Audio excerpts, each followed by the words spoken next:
നമസ്തേ. ജനം ഡിബേറ്റിലേക്ക് എല്ലാ പ്രിയപ്പെട്ട പ്രേക്ഷകർക്കും സ്വാഗതം. ഏക സിവിൽ കോഡ് നടപ്പിലാക്കാൻ എല്ലാ ശ്രമങ്ങളും നടത്തണമെന്ന് കർണാടക ഹൈക്കോടതി.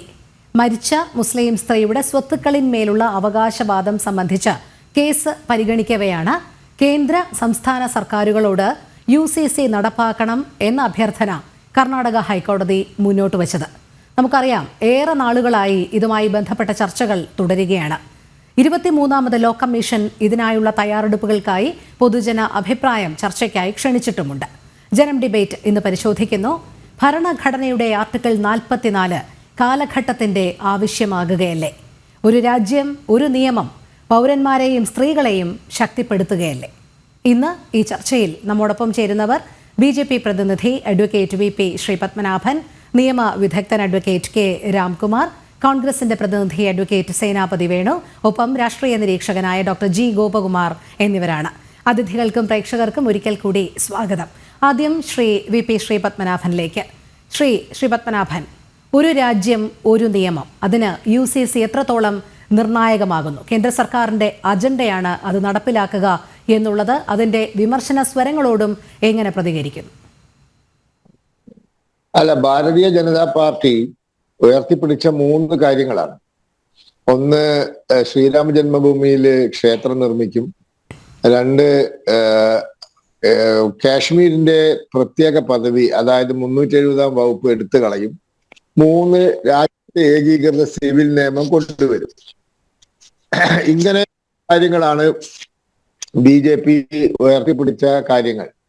അതിൽ 2 ഏതാണ്ട് വളരെ വിജയകരമായി പൂർത്തീകരിച്ചു. കാശ്മീരിന്റെ പ്രത്യേക പദവി എടുത്തു കളഞ്ഞു. അതിന്റെ ഗുണം കാശ്മീരിൽ കാണുന്നുണ്ട്. പിന്നെ ഇന്ന് രാമനവമിയാണ്. അയോധ്യയിൽ ശ്രീരാമ ജന്മഭൂമിയിൽ രാംലല്ല വിഗ്രഹത്തിൽ തിരുത്തിയിൽ സൂര്യരശ്മികൾ ദിവസമാണ്. അപ്പോൾ അതും പൂർത്തീകരിക്കാൻ സാധിച്ചു. ഇനിയിപ്പോ ഉള്ളത് ഈ ഏകീകൃത സിവിൽ നിയമം രാജ്യത്ത് കൊണ്ടുവരിക എന്നുള്ളതാണ്. അത് 23ാം ലോ കമ്മീഷൻ അതിന്റെ അഭിപ്രായ സ്വരൂപണം തുടങ്ങിയിട്ടുണ്ട്. നിലവിൽ ഗോവയിൽ വളരെ മുമ്പ് തന്നെ ഏകീകൃത സിവിൽ നിയമം ഉണ്ടായിരുന്നു. ഈ അടുത്ത കാലത്ത് ഉത്തരാഖണ്ഡിൽ അത് നടപ്പിലാക്കി. ഞാൻ മനസ്സിലാക്കുന്നത് അധികം താമസിയാതെ തന്നെ ഇന്ത്യയിൽ ഏകീകൃത സിവിൽ നിയമത്തിനായിട്ടുള്ള നടപടികൾ ആരംഭിക്കുമെന്നുള്ളതാണ്. അത് ഏതെങ്കിലും ഒരു പ്രത്യേക മതവിഭാഗത്തിന്റെ വ്യക്തി നിയമങ്ങൾക്ക് ടാർഗറ്റ് ചെയ്യുന്നതോ അല്ലെങ്കിൽ അത് ഇല്ലാതാക്കാനോ വേണ്ടിയുള്ളതല്ല. നമ്മുടെ രാജ്യത്തിന്റെ ഭരണഘടനാ ശില്പികൾ വളരെ വ്യക്തമായിട്ടും സ്പഷ്ടമായിട്ടും 44 ആർട്ടിക്കിളിൽ കൃത്യമായി എഴുതി വെച്ചിട്ടുണ്ട്. ഈ രാജ്യത്തിലെ ഗവൺമെന്റിന്റെ മുമ്പാകെ ഉള്ള ഡ്യൂട്ടികളിൽ ഒന്നായി ഈ ഏകീകൃത സിവിൽ നിയമം കൊണ്ടുവരിക എന്നുള്ളത്. അപ്പോ അതിവിടെ കൊണ്ടുവരണം. ഒരു പരിഷ്കൃത സമൂഹത്തിൽ എല്ലാ മനുഷ്യന്മാർക്കും സിവിൽ നിയമം ഒന്നായിരിക്കണം. അങ്ങനെയാണ് അമേരിക്ക പോലുള്ള യൂറോപ്യൻ രാജ്യങ്ങൾ, ഓസ്ട്രേലിയ പോലുള്ള പരിഷ്കൃതമായിട്ടും അതോടൊപ്പം നല്ല പുരോഗതി നേടിയ രാജ്യങ്ങളിലും കാണാൻ സാധിക്കുന്നത്.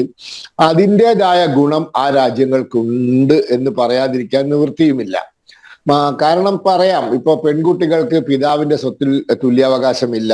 അതുപോലെ തന്നെ പുരുഷന് 1-ലധികം ഭാര്യമാരാവാം. ഇതൊക്കെ വളരെ പ്രാകൃതമായ അല്ലെങ്കിൽ ഒരു പരിഷ്കൃത സമൂഹത്തിന് യോജിക്കാത്ത ചില നടപടികളാണ്. അതോടൊപ്പം ഉമ്മൻചാണ്ടി സർക്കാർ കേരളത്തിൽ ഭരിച്ചുകൊണ്ടിരിക്കെ ഹിന്ദു പിന്തുടർച്ച അവകാശ നിയമത്തിൽ ഒരു വളരെ നല്ല രീതിയിലുള്ള ഭേദഗതി കൊണ്ടുവന്നു. അതായത് ഭാര്യയും കുട്ടികളും അമ്മയുമുള്ള ഒരു ഹിന്ദു പുരുഷൻ മരിച്ചാൽ നേരത്തെ അദ്ദേഹത്തിന്റെ സ്വത്ത് ഭാര്യക്കും മക്കൾക്കും അമ്മയ്ക്കും കൂടി അത് ഭാഗം പോകുമായിരുന്നു. ഇപ്പോൾ അത് അമ്മയുടെ കാലശേഷം അത് തിരിച്ച് ഭാര്യയ്ക്കും മക്കൾക്കും വരുന്ന രീതിയിൽ അതിലൊരു ഭേദഗതി കൊണ്ടുവന്നു. അത് വളരെ നല്ല ഒരു ഭേദഗതിയാണ്. അപ്പൊ ഈ രീതിയിൽ ഹിന്ദു വിഭാഗങ്ങളുടെയും ക്രിസ്ത്യൻ വിഭാഗങ്ങളുടെയും ഒക്കെ പിന്തുടർച്ച അവകാശ നിയമത്തിലും വിവാഹ നിയമത്തിലുമൊക്കെ കാലാനുസൃതമായ മാറ്റം, ഒരു പരിഷ്കൃത സമൂഹത്തിന് ആവശ്യമായ മാറ്റം നമുക്ക് കൊണ്ടുവരാൻ സാധിക്കണം. അത് എല്ലാവർക്കും ബാധകമാണ്. അങ്ങനെ നമ്മുടെ രാജ്യത്ത് ഒരു ഏകീകൃത സിവിൽ നിയമം വരുന്നതോടുകൂടി നമ്മളൊരു ഏകീകൃതമായ ഒരു രാഷ്ട്രവും ഏകീകൃതമായ ഒരു സമൂഹവുമായി മാറും. അത് നമ്മുടെ രാജ്യത്തിന്റെ പുരോഗതിക്കും അതോടൊപ്പം തന്നെ നമ്മൾ ഒന്നാണ്, എല്ലാവരും ഒരേപോലെയാണ്, ഒരു നിയമത്തിന്റെ കീഴിൽ ജീവിക്കുന്നവരാണ് എന്ന് നമ്മളുടെ ആ ബോധ്യം ഒരു വലിയ ബോധ്യമാണത്. അപ്പം ആ രീതിയിൽ നമുക്ക് മുന്നോട്ട് പോകാൻ സാധിക്കും. അതുകൊണ്ട് അത് അടുത്ത് തന്നെ അതിവിദൂരമല്ലാത്ത ഭാവിയിൽ അത് ഇന്ത്യയിൽ നടപ്പിലാക്കുമെന്ന് തന്നെയാണ് എൻ്റെ പ്രതീക്ഷ. ശരി, എല്ലാ വിഭാഗങ്ങളെയും ഇതിനെ തൃപ്തിപ്പെടുത്താൻ കഴിയുമോ എന്നുള്ള ചില വിമർശനങ്ങൾ വരുന്നുണ്ട്. നമുക്ക് അതിലേക്ക് രണ്ടാം ഘട്ടത്തിൽ കടക്കാം. ശ്രീ സേനാപതി വേണു, നമ്മുടെ ഭാരതം പോലെയുള്ള ഒരു ജനാധിപത്യ രാജ്യത്ത് UCC നിലവിൽ കൊണ്ടുവരേണ്ടത് അനിവാര്യമല്ലേ? എന്തിനാണ് അതിനെ ധ്രുവീകരണം എന്ന് പറഞ്ഞ് എതിർക്കുന്നത്? രോഹിണി, യൂണിഫോം സിവിൽ കോഡ് കൊണ്ടുവരുന്നതിന് ഈ നാട്ടിൽ ആരും എതിരല്ല. കാരണം അത് ഭരണഘടനയിൽ തന്നെ നിർദ്ദേശക തത്വങ്ങളിൽ, അതായത് 36 മുതൽ 51A വരെയുള്ള ഭരണഘടനയുടെ ഡയറക്റ്റീവ് പ്രിൻസിപ്പിൾസിൽ ഇവിടെ ശ്രീപത്മനാഭൻ സാർ സൂചിപ്പിച്ചതുപോലെ വളരെ വ്യക്തമായി എഴുതി വെച്ചിരിക്കുന്ന ഒരു കാര്യമാണ്. നമ്മളിപ്പോൾ രാജ്യം സ്വാതന്ത്ര്യം പ്രാപിച്ച് ഭരണഘടന നിലവിൽ വന്ന് 75 കൊല്ലമായി. രാജ്യം സ്വാതന്ത്ര്യം പ്രാപിച്ച് പിന്നെയും 78 കൊല്ലമായ ഒരു ഘട്ടത്തിലാണ്. ഇവിടെ ശ്രീപത്മനാഭൻ സാർ സൂചിപ്പിച്ചതിന് അനുബന്ധമായിട്ട് ഞാനൊരു കാര്യം പറഞ്ഞുകൊള്ളട്ടെ. ഉത്തരാഖണ്ഡ് എന്ന് പറയുന്ന സംസ്ഥാനം യൂണിഫോം സിവിൽ കോഡ് കൊണ്ടുവന്നു. ഒരു 6 മാസങ്ങൾക്ക് മുമ്പ് യൂണിഫോം സിവിൽ കോഡ് കൊണ്ടു. ആ യൂണിഫോം സിവിൽ കോഡിൽ ഉത്തരാഖണ്ഡിലെ ആദിവാസി ജനവിഭാഗങ്ങൾ ഒഴിവാക്കപ്പെട്ടിരിക്കുന്നു. അത് മനസ്സിലായോ? അപ്പൊ അത് യൂണിഫോം സിവിൽ കോഡ് ആകുന്നത് എങ്ങനെയാണ്? ഇതാണ് നമ്മൾ ഇന്ത്യ ഒട്ടാകെ ചർച്ച ചെയ്യുമ്പോൾ നമ്മുടെ മുമ്പിലുള്ള ചില വിഷയങ്ങൾ. ചില കാര്യങ്ങളിൽ ഇപ്പോഴും നമ്മൾ പക്വതയിൽ എത്തിയിട്ടില്ല എന്നുള്ളതാണ്. ഇപ്പൊ യൂണിഫോം സിവിൽ കോഡ് ഇന്ത്യയിലെ അല്ലെങ്കിൽ നടപ്പിലാക്കിയ സംസ്ഥാനത്ത് എല്ലാ പൗരന്മാർക്കും ബാധകമാണ് എങ്കിൽ അതിൽ ആദിവാസികൾ ഒഴിവാക്കപ്പെടാൻ പാടില്ലല്ലോ. അപ്പൊ ഇപ്പോ ഉത്തരാഖണ്ഡിൽ കൊണ്ടുവന്നിരിക്കുന്ന യൂണിഫോം സിവിൽ കോഡ് എന്ന് പറയുന്നത് ആദിവാസി ജനവിഭാഗങ്ങൾ അതിൻ്റെ അകത്ത് ഉൾപ്പെട്ടിട്ടില്ല എന്നുള്ളതാണ് ഒന്നാമത്തെ കാര്യം. അപ്പോ ഒരാളെങ്കിലും എക്സംപ്റ്റ് ചെയ്യപ്പെടുന്നു അല്ലെങ്കിൽ ഒഴിവാക്കപ്പെടുന്നു എന്ന് പറഞ്ഞാൽ അത് സമ്പൂർണ്ണമാകുന്നില്ല. സമ്പൂർണ്ണമാകണമെങ്കിൽ എല്ലാവരും ആകണം. അപ്പൊ ഇവിടെ നമ്മുടെ മുമ്പിലുള്ള വിഷയം എന്താ? ഇന്ത്യയുടെ ഭരണഘടന അത് എന്താ പറഞ്ഞ ദീർഘമായ ചർച്ചയിലൂടെ വർഷങ്ങൾ, ഏതാണ്ട് 3 വർഷത്തിനടുത്തെടുത്ത ചർച്ചയിലൂടെ ഈ രാജ്യത്തെ പ്രഗത്ഭരായ നിയമജ്ഞരും രാഷ്ട്രീയ നേതാക്കളും അവരൊക്കെ എഴുതി ഉണ്ടാക്കിയതാണ്. ആ എഴുതി ഉണ്ടാക്കുമ്പോഴും അവർക്കറിയാം ഇത് ഇരുമ്പുലക്കയല്ല, ഇത് കാലാകാലങ്ങളിൽ മാറേണ്ടതാണ്. ഇപ്പൊ ഏതാണ്ട് 104, 105 ഭരണഘടനാ ഭേദഗതികൾ നമ്മുടെ രാജ്യത്തുണ്ടായി. ഇനിയും ഭരണഘടനാ ഭേദഗതികൾ ഉണ്ടാവും. ഇവിടെ കേശവാനന്ദ ഭാരതി കേസിൽ പറഞ്ഞ പോലെ ഇതിന്റെ ഭരണഘടനയുടെ അടിസ്ഥാന പ്രിൻസിപ്പിൾ, അതിന്റെ ബേസിക് എലമെന്റ് മാറാൻ പറ്റത്തില്ല. ബാക്കി പല കാര്യങ്ങൾ മാറേണ്ടതായിട്ടുണ്ട്. അപ്പോൾ ആ മാറ്റം സ്വാഭാവികമായും ഉണ്ടാകും എന്നുള്ള കാര്യത്തിൽ തർക്കമില്ല. ഇപ്പൊ നമ്മളിപ്പം ഏതാണ്ട് ഒരു പരിധി വരെ ഒരു 99% നമ്മൾ ഏകീകൃത സിവിൽ കോഡിൽ എത്തിക്കഴിഞ്ഞേ. നമ്മൾ ഏകീകൃത സിവിൽ കോഡിൽ എത്തിക്കഴിഞ്ഞു. ഇപ്പോൾ വളരെ പരിമിതമായ ചില കാര്യങ്ങളിലാണ്. ഒന്ന് വിവാഹമോചനം, സ്വത്ത്, പിന്തുടർച്ചാവകാശം, ഇങ്ങനെ ഒരു 2-3 ചെറിയ കാര്യങ്ങളിൽ മാത്രമാണ് ഇപ്പോൾ ഒരു ഏകീകൃത സിവിൽ കോഡിലേക്ക് നമ്മൾ എത്താതിരിക്കുന്നത് എന്നുള്ളതാണ്. ഇപ്പോ നമ്മൾ ഈ വിഷയം ചർച്ച ചെയ്യുമ്പോൾ ഞാൻ ശ്രീപത്മനാഭൻ സാർ പറഞ്ഞതുപോലെ തന്നെ പറയുന്നു, ഇത് ഏതെങ്കിലും ഒരു ജനവിഭാഗത്തെ ഉന്നം വെച്ചുകൊണ്ടോ അല്ലെങ്കിൽ ഏതെങ്കിലും ഒരു പ്രത്യേക വിഭാഗത്തെ ഉന്നം വെച്ചുകൊണ്ടോ ഉള്ള ചർച്ചകൾ വരുമ്പോഴാണ് ഇതിന്റെ സംശയങ്ങൾ ഉടലെടുക്കുന്നത്. ഇപ്പോ നമ്മുടെ നാട് ഇപ്പോൾ വളരെ ശാന്തമായിട്ട് പോകുന്നു. രാജ്യം സ്വാതന്ത്ര്യം പ്രാപിച്ച് ഇത്രയും കാലമായി ഒരു യൂണിഫോം സിവിൽ കോഡ് വന്നില്ല എന്നൊരു കാരണത്താൽ എന്റെ പൗരാവകാശമോ രോഹിണിയുടെ പൗരാവകാശമോ ശ്രീപത്മനാഭൻ സാറിന്റെ പൗരാവകാശമോ ഇവിടെ വരാൻ പോകുന്ന ഗോപകുമാർ സാറിന്റെ പൗരാവകാശമോ അല്ലെങ്കിൽ രാംകുമാർ സാറിന്റെ പൗരാവകാശം ഇതൊന്നും ഹനിക്കപ്പെടുന്നില്ല. ഇതൊന്നും ഹനിക്കപ്പെടാതിരിക്കുന്ന ഒരു ഘട്ടത്തിൽ നമ്മളിപ്പോ എന്തിനാണ് വീണ്ടും ഈ യൂണിഫോം സിവിൽ കോഡ് എന്ന ഒരു ചർച്ചയിലേക്ക് വരുന്നത്? അപ്പൊ ശരിയാണ്, ചില സമുദായത്തിൽ ബഹുഭാര്യത്വം നിലനിൽക്കുന്നു. നമ്മൾ ഇപ്പൊ മനസ്സിലാക്കേണ്ടത് ഈ 21-ാം നൂറ്റാണ്ടിന്റെ 2025 ആയിരിക്കുമ്പോൾ ഈ ഏതെങ്കിലും ഒരു സമുദായത്തിൽപ്പെട്ട ഒരാളുകൾ അവരുടെ ഒരു മതസ്വാതന്ത്ര്യത്തിന്റെ പേരിൽ 4ഓ 5ഓ കല്യാണം അങ്ങനെയൊന്നുമില്ല. അതെല്ലാം പടിപടിയായി നമ്മുടെ നാട്ടിൽ മാറിക്കൊണ്ടിരിക്കുന്നു. ചില കാര്യങ്ങൾ അത് പടിപടിയായി മാറിയേ മതിയാവൂ രോഹിണി. അത് പെട്ടെന്ന് നിയമം മൂലം മാറ്റാൻ പറ്റത്തില്ല. ഇപ്പൊ കൂടൽമാണിക്യം ക്ഷേത്രത്തിൽ നമ്മൾ ഏറ്റവും അധികം പുരോഗതി പറയുന്ന കേരളത്തിൽ കഴകക്കാരൻ പിന്നോക്കക്കാരനായതുകൊണ്ട് അവിടെ പൂജ നടത്തിയില്ല എന്നുള്ള ഒരു ഘട്ടത്തിൽ നിൽക്കുന്ന ഒരു നാട്ടിൽ ഒരു യൂണിഫോം സിവിൽ കോഡിലേക്ക് എത്താൻ നമ്മൾ പക്വമായിട്ടുണ്ടോ എന്നുള്ള ഒരു കാര്യം വളരെ ഗൗരവത്തോടു കൂടി ചിന്തിക്കേണ്ടതാണ്. അതുകൊണ്ട് തന്നെയാണ് അന്ന് ഇത് എഴുതുമ്പോൾ ഈ നിർദ്ദേശക തത്വങ്ങളിൽ വളരെ കൃത്യമായിട്ട് ഇതിനെക്കുറിച്ച് എഴുതിയിരിക്കുന്നത്. അത് മാറ്റുന്നതിനെ കുറിച്ച് ഭരണാധികാരികൾ ആലോചിക്കണം. ആലോചിച്ച് അത് പക്വമായ ഒരു സമയം, ഉചിതമായ ഒരു സമയം, അതിനെക്കുറിച്ച് നിശ്ചയമായും ചർച്ചകൾ നടക്കുന്നത് നല്ലതാണ്. പക്ഷെ ഞാൻ ഒരു കാര്യം ഓർമ്മപ്പെടുത്താൻ ആഗ്രഹിക്കുന്നു. അത് ഏതെങ്കിലും ഒരു ജനവിഭാഗത്തിന്റെയോ മതവിഭാഗത്തിന്റെയോ അവരിൽ നിൽക്കുന്ന ആചാരങ്ങളെയോ അനുഷ്ഠാനങ്ങളെയോ അത് പരമ്പരാഗതമായിട്ട് അവർ തുടർന്നു വരുന്നതാണ്. അത് ചിലപ്പോൾ അതിൽ പോരായ്മകൾ ഉണ്ടാകാം, മേന്മകൾ ഉണ്ടാകാം. ആ പോരായ്മകളെയും മേന്മകളെയും ഒക്കെ തിരുത്തുന്നതല്ലാതെ ഏതെങ്കിലും ഒരു ജനവിഭാഗത്തിന്റെ മേലെ ഏതെങ്കിലും രീതിയിലുള്ള പ്രത്യേകമായ ഒരു നിയന്ത്രണങ്ങൾ ഞങ്ങൾ അടിച്ചേൽപ്പിച്ചിട്ട് അത് യൂണിഫോം സിവിൽ കോഡ് എന്നതിന്റെ ഒരു പേരിൽ അതൊരു ധ്രുവീകരണത്തിനാണ് എങ്കിൽ അത് ഒട്ടും ഗുണകരമാവില്ല എന്നുള്ള കാര്യത്തിൽ ഒരു തർക്കവുമില്ല. ഞാൻ അംബേദ്കറുടെ ഒരു വാക്കുകൂടി പറഞ്ഞുകൊണ്ട് ഞാൻ അവസാനിപ്പിക്കാം. ഇന്ത്യക്കാർ വെറും രാഷ്ട്രീയ ജനാധിപത്യം കൊണ്ട് തൃപ്തരാകരുത്. ഇന്ത്യക്കാർ വെറും രാഷ്ട്രീയ ജനാധിപത്യം കൊണ്ട് തൃപ്തരാകരുത് എന്ന് പറഞ്ഞാൽ നമുക്ക് നമ്മുടെ പൗരന്മാരുടെ മാനസികമായിട്ടുള്ള സന്തോഷവും, ഞാൻ ഈ വിഭാഗത്തിൽപ്പെട്ട ആള്, എന്റെ ആനുകൂല്യങ്ങൾ, എന്റെ അവകാശങ്ങൾ, ഇന്നയാൾ ഇന്ന വിഭാഗത്തിൽപ്പെട്ട ആള്, അത് ഒരു വാട്ടർ ടൈറ്റ് അല്ല, മറിച്ച് എന്റെ കൂടി അവകാശങ്ങൾ ഞാൻ കൂടി പരിഗണിക്കപ്പെടുന്നു എന്ന് ഓരോ പൗരന്മാർക്കും ബോധ്യം വരുന്ന ഒരു ഘട്ടം, ആ ഘട്ടം വന്നു എങ്കിൽ മാത്രമേ യൂണിഫോം സിവിൽ കോഡ് അതിന്റെ പൂർണ്ണതയിലേക്ക് എത്തുന്നു. പണ്ഡിറ്റ് ജവഹർലാൽ നെഹ്റുവോ അല്ലെങ്കിൽ അന്ന് ഈ ഭരണഘടനാ ഡ്രാഫ്റ്റിംഗ് കമ്മിറ്റിയിലെ 389 പിന്നെ ഉണ്ടായിരുന്ന 289 ബഹുഭൂരിപക്ഷം ആളുകളും യൂണിഫോം സിവിൽ കോഡിനെ അനുകൂലിച്ചവരാണ്. പക്ഷേ അന്നത്തെ വർത്തമാനകാല പശ്ചാത്തലം, ആ പശ്ചാത്തലത്തിൽ പലതും ഇപ്പോഴും നമ്മുടെ സമൂഹത്തിൽ നിലനിൽക്കുന്നു. അത് പടിപടിയായിട്ടേ മാറൂ. ചിലപ്പോൾ അത് ഇനി ഒരു 50 കൊല്ലം കൂടെ പിടിക്കും, അല്ലെങ്കിൽ 75 കൊല്ലം കൂടെ. ഇന്നത്തെ ഭരണഘടന വന്ന് 75 കൊല്ലം കഴിഞ്ഞ് 150 കൊല്ലമാകുമ്പോഴേക്കും സ്വാഭാവികമായിട്ടും ഇതൊക്കെ മാറാനുള്ള രാഷ്ട്രീയ സാഹചര്യം നമ്മുടെ നാട്ടിലുണ്ടാകും. ഇപ്പൊ ഇത് കർണാടക ഹൈക്കോടതി മാത്രമല്ല, മുമ്പും പല ഹൈക്കോടതികളും ഈ കാര്യത്തെക്കുറിച്ച് സുപ്രീം കോടതിയിലെ പല കേസുകൾ കൈകാര്യം ചെയ്യുമ്പോൾ പല ജഡ്ജസും, ഇപ്പോ രാംകുമാർ സാറൊക്കെ ഇവിടെ ഇരിപ്പുണ്ട്, ഈ ഫോറത്തിൽ ഇരിപ്പുണ്ട്, പല ജഡ്ജസും ഈ കാര്യത്തെക്കുറിച്ചൊക്കെ ചൂണ്ടിക്കാണിച്ചിട്ടുള്ളതാണ്. അത് ഓരോ കേസിലുമുള്ള ചില സങ്കീർണതയുടെ ഭാഗമായിട്ടാണ്. പക്ഷെ അത് എല്ലാവരെയും ബാധിക്കുന്ന ഒരു കാര്യമല്ല, എല്ലാ ആളുകൾക്ക് ബാധിക്കുന്ന ഒരു കാര്യമല്ല. ഇപ്പോൾ തന്നെ നമുക്കൊരു 99% യൂണിഫോം സിവിൽ കോഡ് ആയി കഴിഞ്ഞിരിക്കുന്നു. ശേഷിക്കുന്നത് അത് കാലാന്തരത്തിൽ മാറി മാറി വരുമെന്നാണ് എന്നെ പോലുള്ള ഒരു രാഷ്ട്രീയ വിദ്യാർത്ഥികൾ രോഹിണി കണക്ക് കൂട്ടുന്നത്. സേനാപതി വേണി സൂചിപ്പിച്ചതുപോലെ കോടതി പരാമർശം നേരത്തെയും ഉണ്ടായിട്ടുണ്ട്. അതായത് 1985 മുതൽ ഷാബാനു കേസിൽ തുടങ്ങി 1995 Sarala Mudgal versus union of India കേസിൽ 2019 തുടർന്ന്, അത് കഴിഞ്ഞ് 2021 ഡൽഹി ഹൈക്കോടതിന്റെ പരാമർശം, 2024 മധ്യപ്രദേശ് ഹൈക്കോടതിന്റെ പരാമർശം, ഇപ്പോൾ ഏറ്റവും ഒടുവിലായി കർണാടക ഹൈക്കോടതിയുടെ പരാമർശം. ഇങ്ങനെ കോടതി പലപ്പോഴും പല കേസുകളും താരതമ്യം ചെയ്യുമ്പോൾ അല്ലെങ്കിൽ പല കേസുകളും തീർപ്പ് കൽപ്പിക്കുമ്പോൾ ഈ യൂണിഫോം സിവിൽ കോഡിന്റെ, ഏക സിവിൽ കോഡിന്റെ പ്രാധാന്യം പരാമർശിച്ചുകൊണ്ടാണ് മുന്നോട്ട് പോകുന്നത് എന്നുള്ളത്. ശ്രീ ജി ഗോപകുമാർ, പലപ്പോഴും കോടതി അത്തരം പരാമർശങ്ങൾ നടത്തുന്നത് അതിന്റെ പ്രാധാന്യം വർദ്ധിപ്പിക്കുകയില്ലേ? അതായത് നമുക്ക് ഉചിതമായ ഒരു സമയം എപ്പോഴാണ് ഈ ഏക സിവിൽ നിയമം നടപ്പിലാക്കുന്നതിന്?